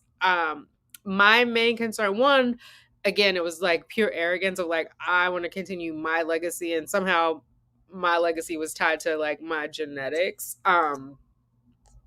Whereas I had to move past that. And then also I was like, I have a stepson because Cheyenne has an older brother, right? Actually, she has a lot of, but the only one that I know is the older one.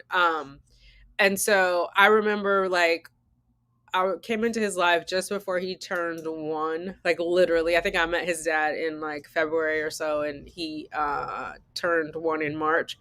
And so I remember loving him and like, oh, I love him just like he's my own. But then when I had Cheyenne, I felt a different kind of love. So I was like, okay, so it wasn't like he was my own. Like I just had not had my own to like have that. Is that too much light? Let me see. Just gonna put that over here. Okay. So I was worried about that. But then also having carried him, I have this connection to him. Like I knew him really before he knew himself. And so, but I don't want that to be the determining factor because I know some people are going to do donor eggs that are going to have surrogates. So I don't know if it's just the carrying part, but it's seamless to me. The way that I love him, it just fills my heart. Like if there is no like this is my son, you know what I mean? But in the beginning, I did not feel that way. So it took me a while. Like if you guys go back and watch my earlier videos, I was like, I'm never gonna have I'm never gonna do donor. And then I also was like, I'm never gonna do it, you know, after I'm 50, I won't have any more. Like, never say never. Here I am 52 with a double donor baby bouncing in my lap. So there you go. Not trying to trigger or upset anyone, but what is PRP? It is platelet rich. Oh God, let me see PRP. They do it for the face. It's called a vampire facial, platelet rich plasma injections. But then there's also one that they're doing now for the ovaries to help rejuvenate it. Um, so yeah, there is a theory that doing the PRP will help rejuvenate your reproductive system and improve your egg quality and pull up dormant eggs, and also will restore your fertility. There are times like women have had the PRP and it's really expensive because they're basically taking out your blood and separating it from the plasma and re-injecting the plasma back into your reproductive organs. So I'm not exactly sure. I know when you do the facial, they're putting it in your face, but I don't know about when they're doing your reproductive part. They're putting it in somewhere. I'm not sure where. I'm assuming the eggs, but I'm not the expert. So yeah, there's that theory of it, and a lot of like I've seen a lot of studies where like people have, like I said before, women have been able to like restart their periods, which means they're ovulating. Obviously, you can't have a period without ovulating, and so which is why when you're on birth control, that's not a period. That is a what do you call it? Oh my God, it's some kind of bleed, but it's not a period. Anyway, um, get on that connector, girl. Get on that connector. So yeah, that is the PRP, and there's a place that does it here, New Hope, that does it. I just haven't seen enough evidence about live birth outcomes, improve live birth outcomes. But if it gets you what it gets you, just like when, you know, people, when I did the supplements, they're like, oh, the doctor says that doesn't really help. Did it help me have a baby with my own eggs? No. Did it help me overall? 100%. Like that has been my fountain of youth. Between the DHEA and the ubiquinol, I will swear by that to my dying day. I will be taking ubiquinol to my dying day because I just feel like it helps so many other aspects of my health, being youthful. So I'm sure there are things that the PRP outside of fertility specific benefits. I'm sure there's other benefits that it has. Hormonal balance, other things. I'm sure there's.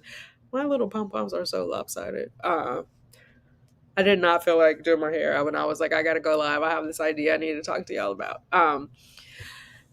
Losing my last two from yet another ectopic pregnancy and having one failed transfer cycle and knowing that the only way I can have our rainbow baby is via IVF because I have no tubes. Oh yeah, that's rough. That is, I mean, all of it. The pregnancy loss, which I'm sorry for, the failed transfer. Those failed transfer cycles, like there should be like, no, I shouldn't say mandated therapy. There should be the offering of therapy from the RE's office, though, because those can send you for a loop. And I think some people, especially people who haven't had to have multiple transfers, they downplay it. At least that's how I felt. Like when people were like, "Oh, just do it again. Stay positive." Blah blah blah. Like you don't understand the torment that I'm going through. Again, like diminishing the pain of Black women, right? Or second guessing you, or telling you you don't have a reason to cry. Like all of those sort of traumatic things from my past, or it triggers all of that for me at least. Yeah. So I mean, you'll know. That's all I can say is you'll know. Trust your instinct. TT's baby. You want to say hi to Auntie Tanya? Say hi, Auntie Tanya. No, you're like all around. You're just doing the baby things. You see his double chin? I've never been so excited to see a double chin in my life.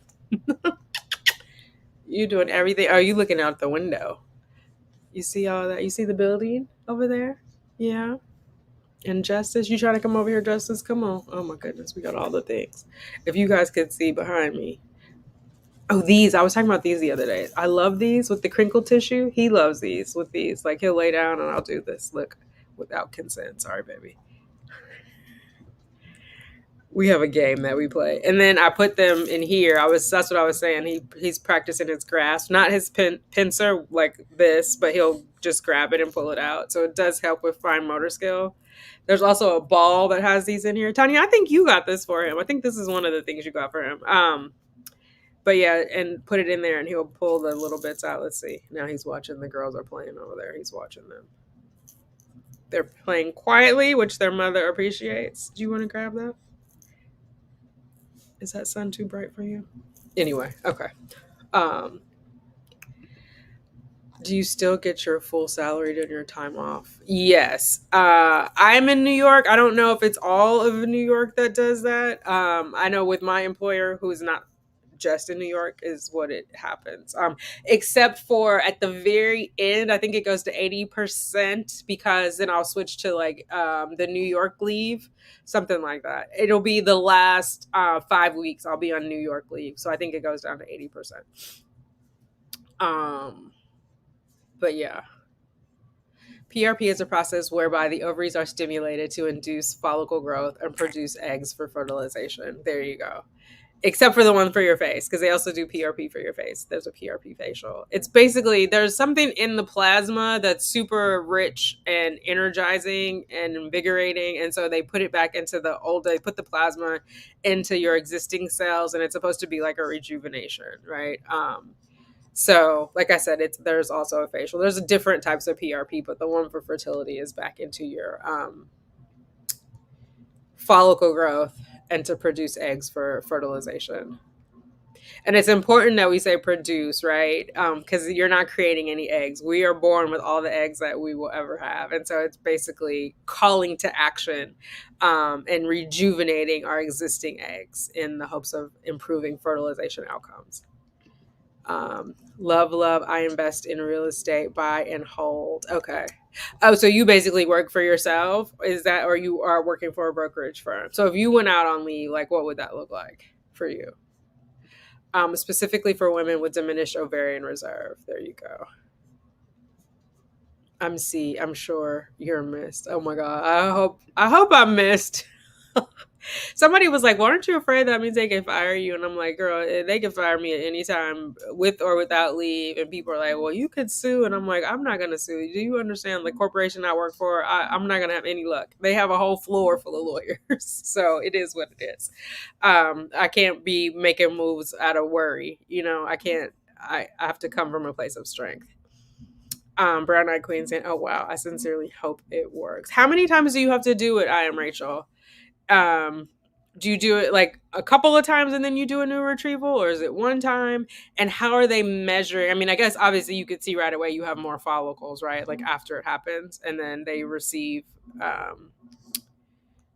sperm, or they're fertilized, IVF, high in vitro fertilization.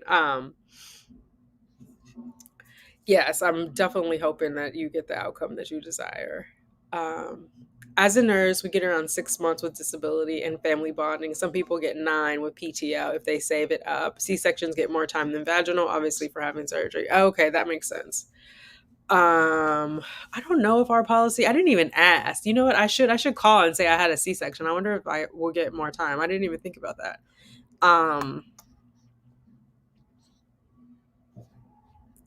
I'm trying to think because I've had employees go out on leave, and I remember like HR did ask that. I mean, I told my manager, I'm gonna call though. I'm gonna call and see if they're. I haven't really dealt with HR on my leave at all. It's so funny. Like when I went, I didn't put a video out about it, but people were like, "Did you tell the people at work?" And I was like, "Yeah." "Did you tell your manager?" I was like, "Yeah." "What did she say?" I'm like, "Congratulations." I don't know what else she would have said. If you guys, I'm curious. So maybe somebody, their manager said something crazy. So if you had that experience, let me know. Um, yeah. So the thing is, our job is guaranteed for 6 months. It is PTO is paid time off, right? So we don't collect PTO. What we have is like vacation. We have a thing called My Days. I don't think My Days can be used for leave. Like for yeah. They cannot. We have unlimited sick days. You definitely can't use your sick days for, but like if I was sick the day after my leave, I could be sick. And we got unlimited sick days as a result of COVID. Before we only had 11 days, which proved to be a problem in the middle of the pandemic. So now we have unlimited sick days, which was good too, because I feel like some employees like took exactly, not I feel like, I know from the data, they took exactly 11 days off every year because they felt like the company owed them that. Now that we have unlimited, you can't take unlimited sick days every year. You won't have a job. So it's literally when you're sick, take that off. But then there are still some people who will come in to work sick because they feel like there's some valor in that. And the policy is now, if you have the sniffles, do not cross this threshold. Like you can work from home, but don't come in. Like nobody finds that admirable in this day and age. Stay your sick ass at home. But yeah, so yes, for sure, they do have a total advantage because I speak up for them and has taught them how to speak up. They identify as Black women. Okay. Well, I'm glad that they have you and that you are willing to advocate for them and to go in there and speak up. Like I said, I've learned that through my relationships, and just like it's eye opening because obviously, if you have a Black mom, you're experiencing the world through her eyes. And so you may think like that's just how things are, and then you see it through someone else's lens, and so they have an advantage, right, by having you as a mom, so they can see it through your lens, and you can also see how they're not being treated fairly and speak up for them, right, like, hey, this is not right. And so yeah, I think that's good. I'm glad that you are there for them. I'm sure they are too. My mother is also a nurse, so another, oh yeah, so now you have a lot of information. Yeah, of course, Rachel. Uh-oh. You okay there? What's going on? You need your toenails clipped though. Let me see that. Okay. Say, Mom, don't tell my business on the internet. Healthcare is horrible for Black people. Black people, but maternity care for Black women is horrible. I recently seen a case in Southern California. Judge Hatchett daughter-in-law, beautiful, healthy. Oh no. Wow. Yeah, it's crazy. And for a long time, they were saying it was socioeconomic only, right? So if you were poor or poorer, or I don't know, um, what is it when you're not middle class? What's the one below that? Whatever that is. They were blaming it on that. And then Serena Williams had that issue. And of course, they had to rethink that. But yeah, it is definitely a struggle, but inform yourself. And so be your own advocate. I mean, I think if anything has been said on my channel, it's that, be your own best advocate. So you have to be informed, and you have to look at other people outside of people who look like you so that you have it modeled for you of like how it should be. That's one of the good things about YouTube. I know some people are like, oh, I only watch Black YouTubers or whatever. I watch it all because it's a different perspective. Yeah, and I mean, I think everyone knows it's different, if only because, like, if I'm dating someone, they're like, "What is it like to date a white person?" Which is kind of a weird question. I mean, I get what they're saying; they're acknowledging the difference, but I mean, each person is a person. It's different from. It's not like dating a white person is the same for every white person you date. You know what I mean? So, yeah, but I think it's good to get other people's perspectives. And also, like, you may come from a place of trauma and you may have a friend who doesn't come from a place of trauma.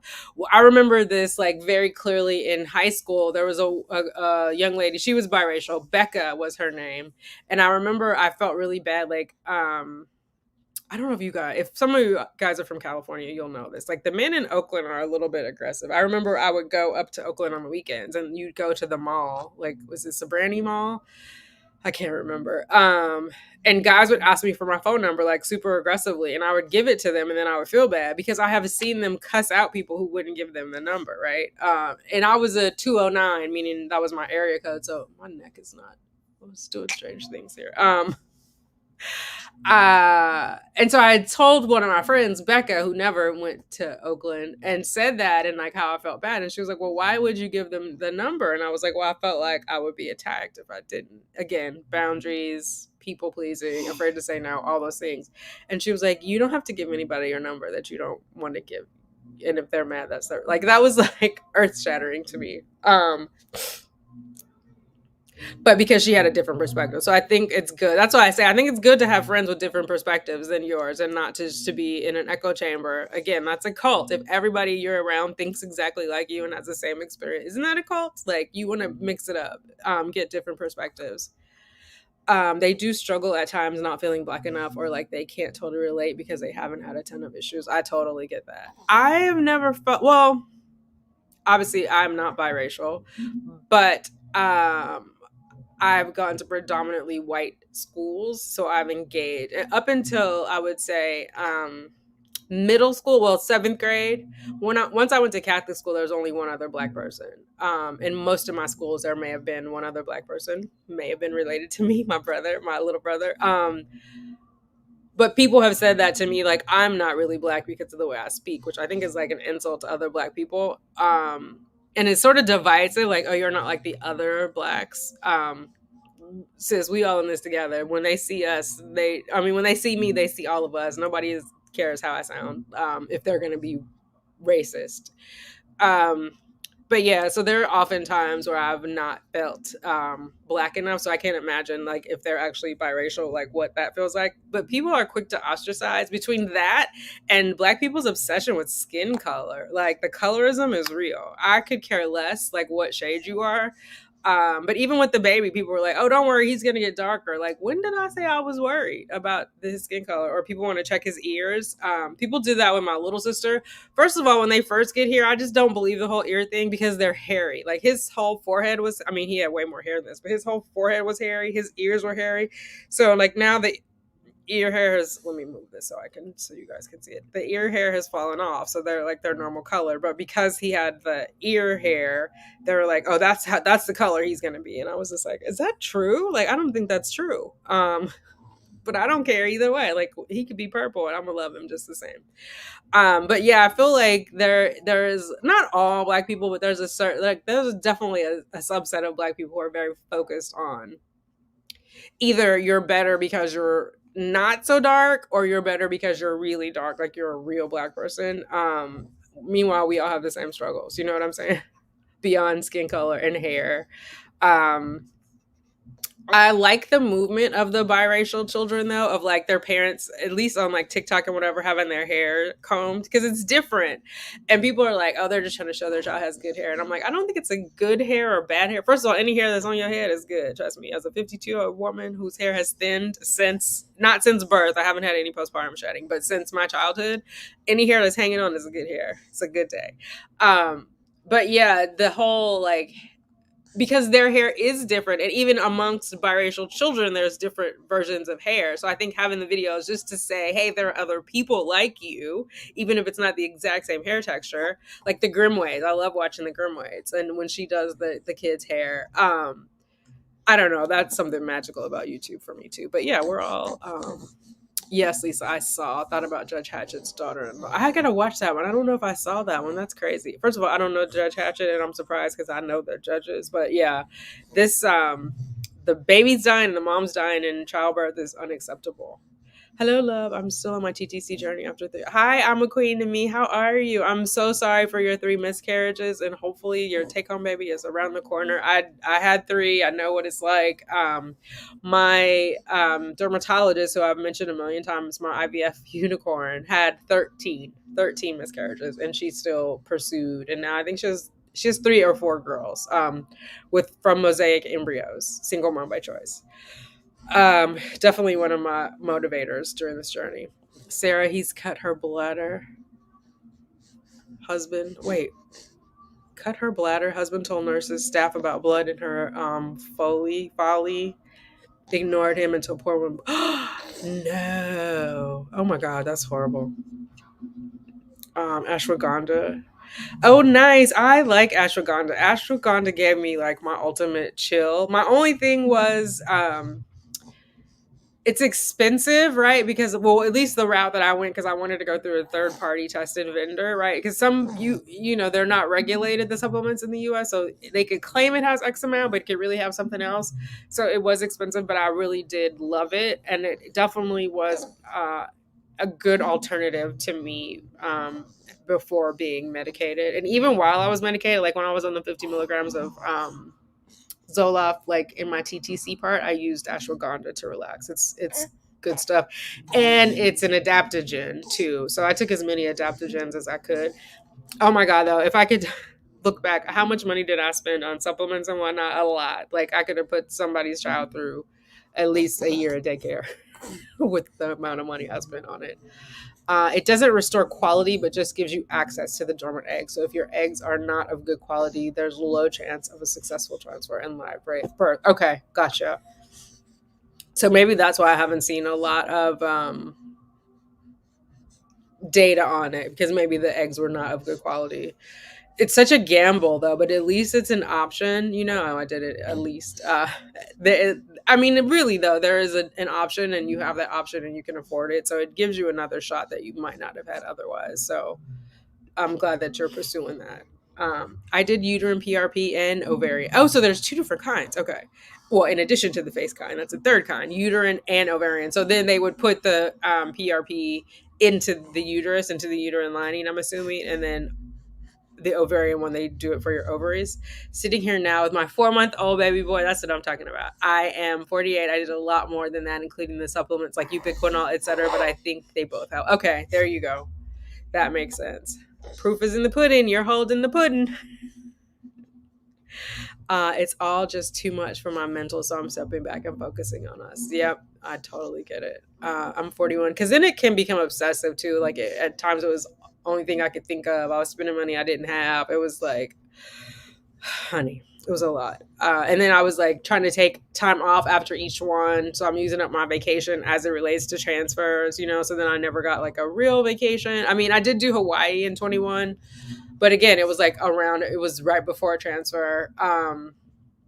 My very first transfer in 21, we went to the Hamptons for a week afterward, because I thought that was gonna, it was, oh my God, I was desperate. That's what it was. I was coming from a place of desperation with the transfers, and so I had to step away for my own mental well-being. I'm 41. I can get pregnant. I just can't stay pregnant. I have a new doctor. She's Black and a woman, which is great. I'm so excited for our first appointment, because September 20th. Oh, it's coming up soon, to see what we need to do. I love it. I love it. Yeah. Oh my God. And I remember with the miscarriages, some people, sometimes the TTC community can be cruel. They would tell me, well, at least you know you can get pregnant, which is why I'm not a fan of at least. Like, how does that help me? Like my goal is not to get pregnant. My goal is like for a take home baby. But yeah, I'm glad that you have a doctor that is obviously one that you're excited to meet with and who will listen to you. So there we go. There you go. I'm awesome. I mean, that is awesome that is it Nikia? I don't want to say it wrong. NAD. Nike. I know you were in the premiere the other day, so I appreciate you. But yes, testify, yes, that you had it and it worked. So I am Rachel. Did you do ovarian and uterine as well, or ovarian? I think the vitamins help too. I think being in a good mental space helps, and that's why sometimes it's okay. Are you hungry now? Okay. I have a bottle. Ouch. Oh my God. I got a band-aid on my leg and it just rolled up. Okay. Okay, hold on. Let me get her other leg out, okay? And then I'm going to wipe your face off. Not with my snot rag. This is a diaper. Oh my God, okay. Yes, I know. I know. So, Mom, you're just talking and talking, and I'm hungry. I don't know them ladies. I'm on my bottle. Okay, so you're right. You are right. Yes, you are. Okay. Um, I hadn't heard that info. Thank you for the update. Ubiquinol. Yeah, so ubiquinol, there's two forms of it. There's ubiquinone and ubiquinol. It provides energy to the mitochondria, to each individual cell. And as we know, the eggs are the largest cell in our body. And so basically it just boosts it up. It gives it more energy. For me, it's been like the fountain of youth. So as we age, our cells are always duplicating themselves, but as we age, they lose some of the duplication or some of the ability to duplicate properly, and so it changes the cell. Like for example, if you look at this part of my chin, or my jaw, it was not this way when I was 20, right? Even though my face is the same, my cells are the same. They've aged, and so it's changing what can be duplicated over time, right? Because the mitochondria, the little energy energizer bunny in each of our cells, is older. And so the ubiquinol, and ubiquinol is the pure form, not the pure form, that's not right. It is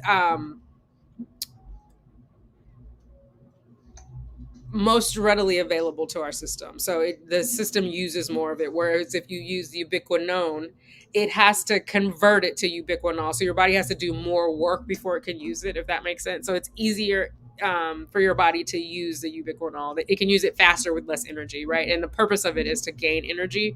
So the ubiquinol form is more useful more quickly, is no more quicker, whatever that conjugation is. Sorry, I'm having a brain fart. And so it has been useful for trying to conceive. But I would say, realistically, if you're hoping for it to use your own eggs, do it by 45. I did it after. It definitely helped me overall. I mean, I feel very youthful. Not like just to be tooting my own horn, but relative to not just being 52, but as a woman, there are people that I know who are 52 who probably don't have as much energy as I do. There are women who are 48 who don't. I feel like that is a contributing factor, not the sole factor. I also eat well, I exercise, but it's a part of my overall health protocol, if you will, health regime, whatever you want to call it. And so the authentic ubiquinol it comes from Japan. It has a thing in there. It's similar to my name. I think it's like Tanika, something like that. It costs a little bit more, but for that reason. Can you use the ubiquinone? Absolutely. It's cheaper. It will eventually do the same thing. Your body just has to put in a little more work to fully utilize it. I would recommend, if you get it from a company that does third party testing, so that if it says it's 200 milligrams, there's a guarantee, that it's 200 milligrams. I shouldn't say it. Nothing is guaranteed. It's more likely like there's someone who's certified that they've tested it and this is the outcome that is come out as a result of their testing. Like they're validating, yes, we tested it. It says 200. It has 200 after testing, if that makes sense. So that and DHEA, there's a clinic here in New York that recommends DHEA. It gave me terrible acne.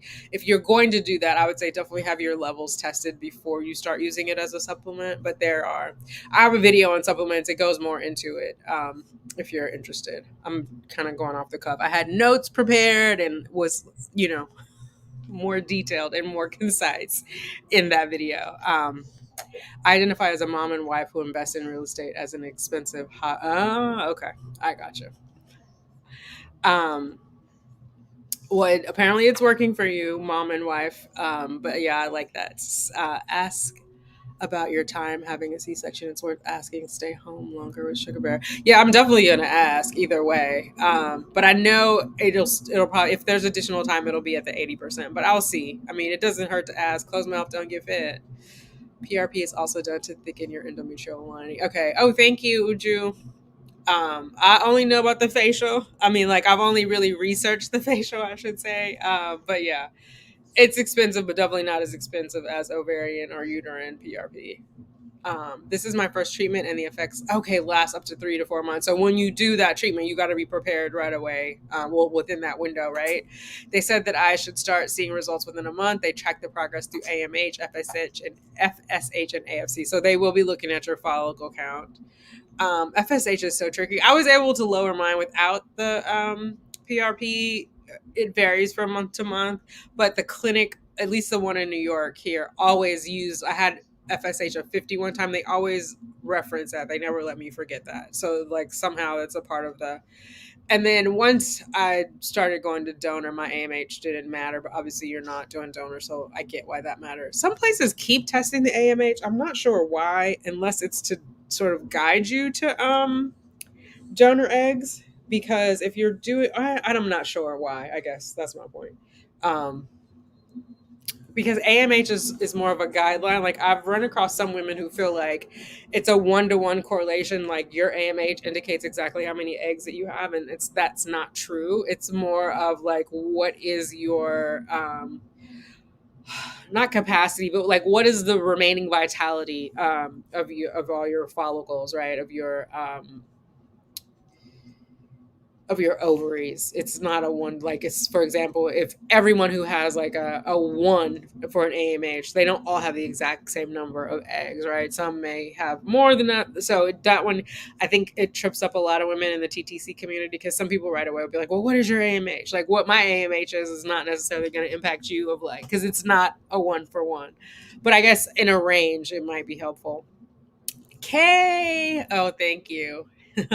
You see, he's chunking up too. He's getting like his just a little. I need to burp him before I forget because I'm holding him up and he might give us a nice surprise. Right? You might give us a nice surprise. Let me burp you. Um, let's try to keep your food down, shall we? Does that sound like a plan, sir? Okay. Oh my God, his little head is so wobbly. I was watching the other video because he holds his head so well. Sometimes I forget, and then I'll see it plop, and I'm like, oh my God, I'm so sorry.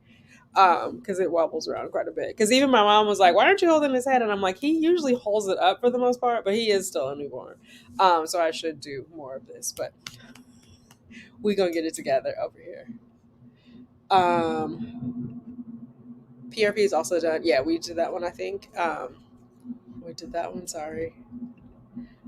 As soon as my AMH peaks, I will start stimming. Oh, nice. Okay. So that is why they're retesting it when it peaks. That's interesting. So it takes a couple of weeks to see it, and then you have that window of 3 to 5 months overall. But it sounds like the first month might be watching, waiting for it. Like that makes sense to see the impact of it, right? They do the injections and then it gives your body time to respond. Um, I never knew how many acronyms I'd have to learn to TTC. Oh my God. Not just TTC. I feel like all these boards that I'm on have it because I do true crime. So that's TCC, True Crime Community. And there's a bunch of acronyms over there. Like what is somebody's MO, like their modus operandi. There's so many over there. Don't even get me started. But yeah, there's a lot. You don't have to learn them all. Just you focus on getting your baby. And it's never be afraid to ask. Somebody will tell you. A lot of the forums have like their glossaries and whatnot, but there is a lot of, even on regular boards, like if they'd be like SIL, right, sister-in-law, or there's so many things. I know because I lurk on Reddit a lot. Harlem is getting crunk. Hopefully they're gonna finish this drum set.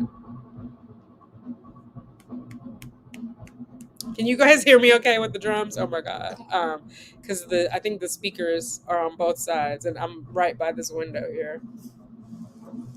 And they are right outside that window. Um, I definitely believe in being informed as a Black woman. I definitely watch, listen, learn. Yes, they are aggressive in Oakland, same in LA. Control issues, red flag. There you go. Yeah, because I grew up in Central California, Oakland was closer to get to than LA. And by the time I went to LA, I was an adult, and so I feel like it was a little more manageable. But by the time I was in LA, if any of you guys are out there, I was over on La Tijera, or not, I was off of La Tijera, the Scissors, and that Magic Johnson Fridays was up there. And what they would do is they would hold out their car keys so that you could see, oh, they had a Range Rover, they had a Benz. Like that was their aggression, their passive aggression. Like basically spend time with me because I have money. Really, you have debt, sir. You have debt. So a lot of people in debt out there pretending to have money. I'm mixed, Black mother and biracial father, but I'm very like curly hair, so people know I'm mixed with a Black mother. And some Black people are very obsessed with complexion. So I said, yeah, I don't know why though, because the only thing, I mean, it's kind of sad. Like if your idea is that light is better, it is paying deference to white people. Not saying there's anything wrong with being white, right? Obviously, but what I'm saying is you're then sort of following the slave master's rule of like lighter is better because the light people got to work in the house. Meanwhile, the subtext of that is also those light people were often the children of the slave master, so of course they wanted them in the house. Like, well, at least the dad. I don't know how the moms felt about their stepchildren being in the house, but yeah, I don't know what. Oh, there we go. I saw that. Okay, hold on, guys. Let me wipe him up. Okay. Does that feel better? Uh-oh. Mommy put your face right in it. I'm so sorry. I'm sorry, baby. Say, Mom, you talking to those ladies and you are not paying attention to me properly. You are right, son. I'm sorry. Okay. See, so that he didn't even make a sound. If you guys noticed, I saw it in the reflection here that it came out. But yeah, okay. Is that better? Did we lose Liberty and Justice again? Oh no, Justice is there. Yeah, Liberty went back to her cubby. Okay. Um, Yeah, I'm not sure. And I think it's like bad messaging for darker skinned children because they can't change their skin. I do remember growing up hearing all this, and I'm not like terribly light or terribly black or incredibly, I shouldn't say terribly, incredibly white or light or dark. But my the men in the family would always be like, oh yeah, she's beautiful, she got that light skin, that good hair. And so because I didn't have light skin and good hair, I never imagined that I could be beautiful. It took me a long time to feel beautiful at all. And so yeah, childhood messages, right? But that was what was attractive to them, and so therefore that was what beautiful was. Which also made me think then that because my grandfather would say that, I would imagine that yeah, he's technically my grandfather. It was my grandma's last husband. They had two children together, but he's not my mom's dad, if that makes sense. But he would always be like, "Oh, that light skin, that good." So I thought that my grandma was gonna be really light skinned and like have this long wavy hair, and that's not. She looked more like me, and so I was like, "Oh, okay." Anyway, it was it's just interesting, the hair thing, the skin thing, like it pits us against each other because I don't think white people care. I don't think white people look at the black people and be like, "Oh, you're better because of your hair." You know what I mean? Like they just see us as black, as far as I know. Um, Black people do not have the privilege of individualism. Okay, that's a good point. I wish 24 years ago there were more videos on biracial hair because it would have made my life easier. I have stick straight hair, my girls have curly hair, and I had no clue what I was doing at first. So yeah, yeah, definitely. I'm grateful for all the videos. It's interesting. And Cheyenne has a different grade of hair than I do, but I was grateful for it. It was easier to comb because I wasn't one of those girls like my older sisters were very much. They had that doll head and would braid hair and do all this stuff. I was not into any of that, and I did not like for people to play in my hair. I still am very tender headed. Yes, sir. What's going on? What are you looking at over there? Here, let's. You want to play with this? Oh, here. Oh, it's the bells that you like, Liberty. You like the. It's not your toy. You want to play with your toy? You want to join the drummers? You could be the maracas. La cucaracha, la cucaracha. That's the only song I know with maracas. Um, I am not biracial, but I have very curly hair and hazel eyes, and I've had people comment that if I was a baby with a white man, if I have a, they'll be so cute. It's very offensive. My baby will be cute. I know that's right. Yes, yeah. So Cheyenne is not biracial either, but she has a very curly hair, and her eyes are not hazel, but they're like a light brown. You could see it better like if she's standing directly in the light, which is why I'm saying they're not hazel because I feel like with or without light you can see hazel eyes. But yeah, it was. Yeah, they. And also, when she was little, people would be like, and relatives, oh well, her hair is gonna change. Like, you can't even just let her just be a baby. Like you're predicted. It didn't. It stayed. It is what it is. But I thought that was like very weird. I'll show you guys for some of you guys who don't know who Cheyenne is. That's my oldest. Let me see if I go to TikTok. I mean, not TikTok. Instagram. I'll show you what her hair looks like. I really feel like the future is going to be blended children. And then we don't have to worry about any of this. Like, let's stop perpetuating that. There's so many benefits to health wise. Oh my God. I'm like, what is her name? Get on the connector. Can I find one with her hair down? No, that one. Let me zoom in.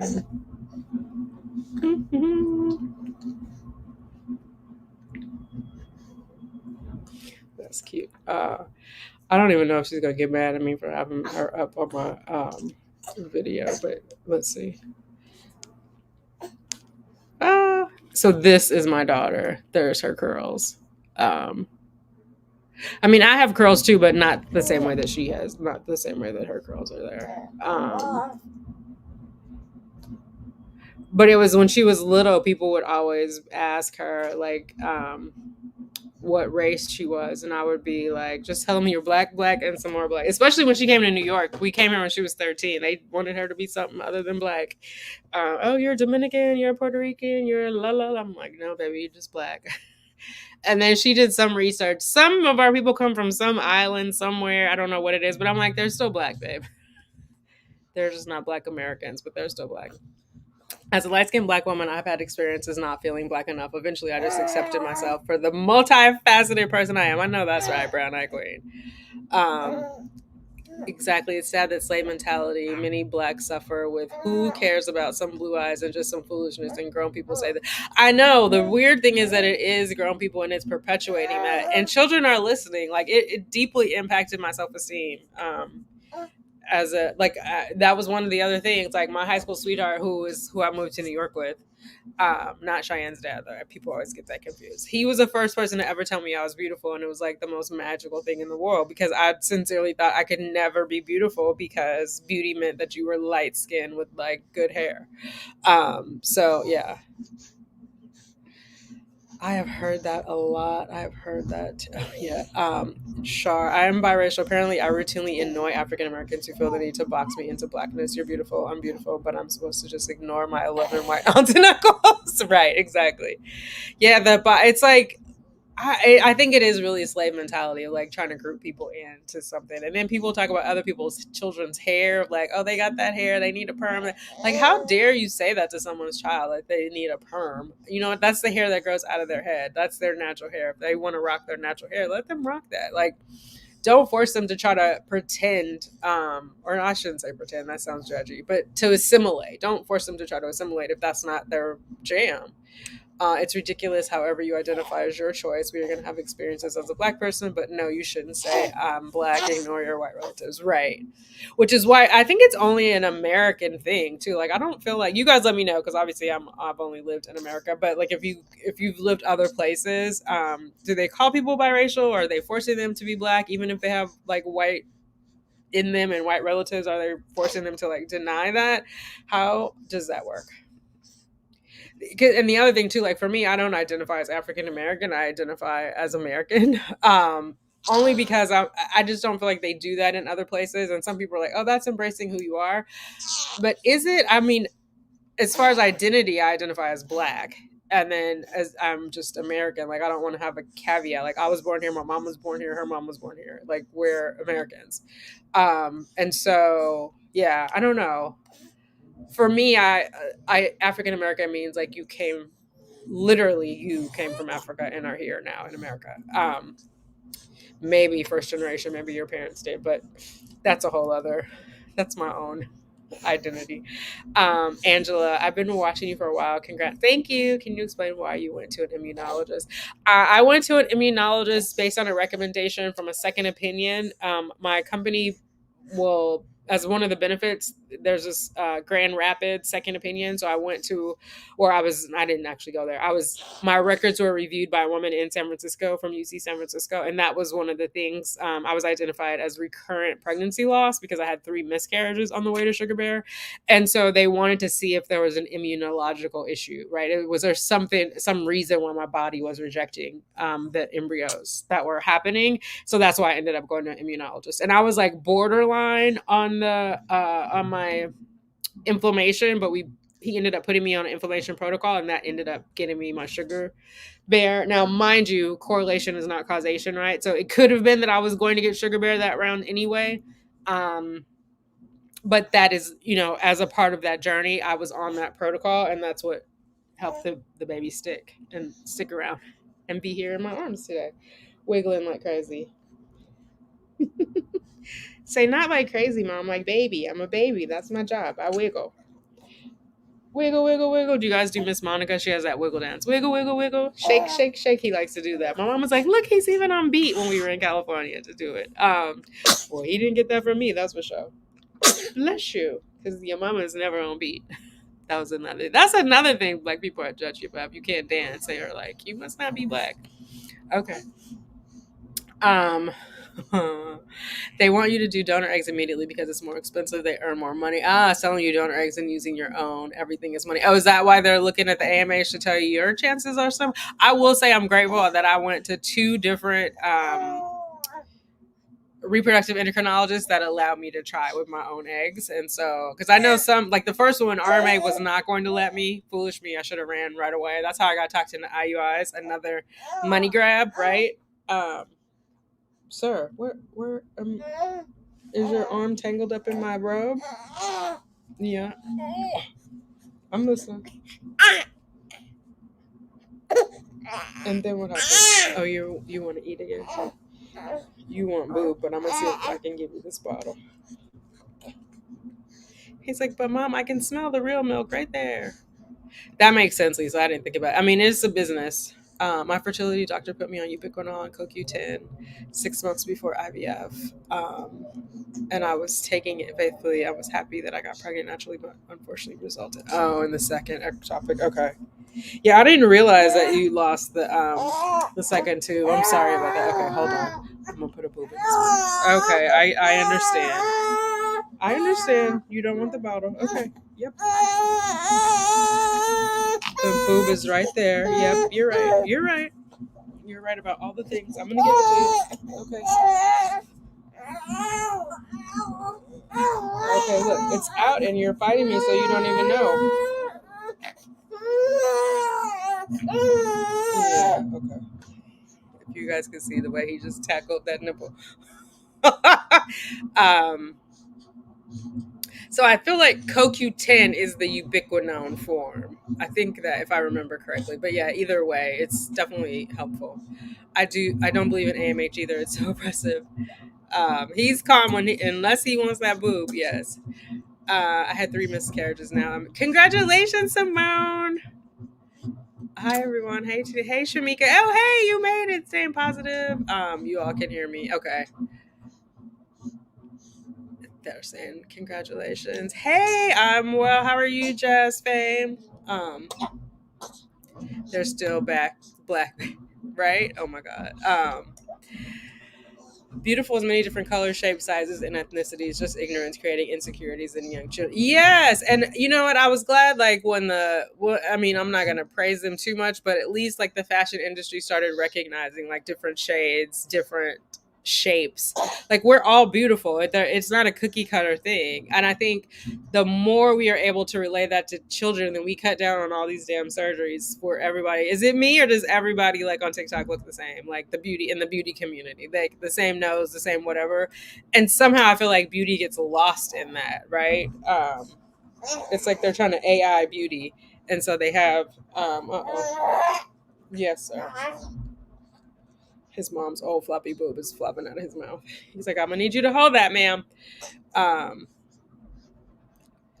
notice that people nitpick at biracial children. I'm so protective of my son, and I have to undo all. Oh yeah, I feel like his white grandparents are so relieved. Oh, I didn't even think about that. They said that was a thing with the royal family too, right? Like when oh my god, what is her name? I can see her face. Megan had the son, which I don't even know his name. They were worried he was going to be too dark. Like, what does that even mean? Does that impact your ability to love that person? And what does that say about you? Shame on you. They're children. You know what I mean? For goodness sakes, they're children. Um, they fear discrimination from him. Oh, that's interesting. Okay. In France, biracial is not considered black. Okay. That's what I was wondering. I believe, and I'll have to research it. I'll drop it in the description later if I find out that I'm totally wrong. There is a law on the books that there's a certain percentage of blackness that mandates that you be black, and I think it comes over from slavery. If anybody knows what I'm talking about, chime in. But I didn't make that up. My natural hair journey has been long and not always supported journey, but once I decided to start my lock journey, I finally felt comfortable in my own hair and said, "Oh, good for you." I love it. I love it. And yeah, I get judged too because sometimes you guys know I straighten my hair. I think it's called natural straight, and they're like, "Oh, you're not rocking." It's still my hair. Like I just had it.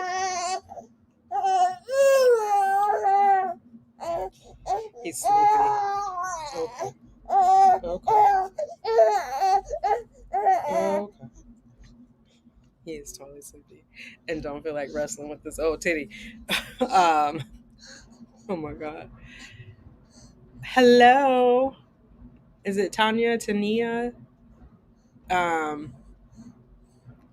I'm glad you're well too. Whoop, whoop. Okay, I think I'm gonna go. I'm gonna go rock him for a little bit and give him some attention. Thank you guys for jumping on. I appreciate all of you. If I didn't get to your question, you have a question, you can always email me, Tanika at simplytanika.com.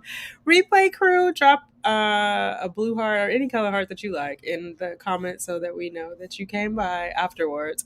Check out the live chat because I will enable that for anybody who's watching afterwards so you can see, because I don't put everything up on the screen. If you really want to be a part of the conversation, if you haven't hit the like button, y'all, you know, all the YouTubey things, please do that for me. It helps me out. It helps Sugar Bear out. It's going to help us get that next baby, right? I appreciate all of you guys. I love you. Be blessed. Stay strong. All right, y'all. Baby dust to you all.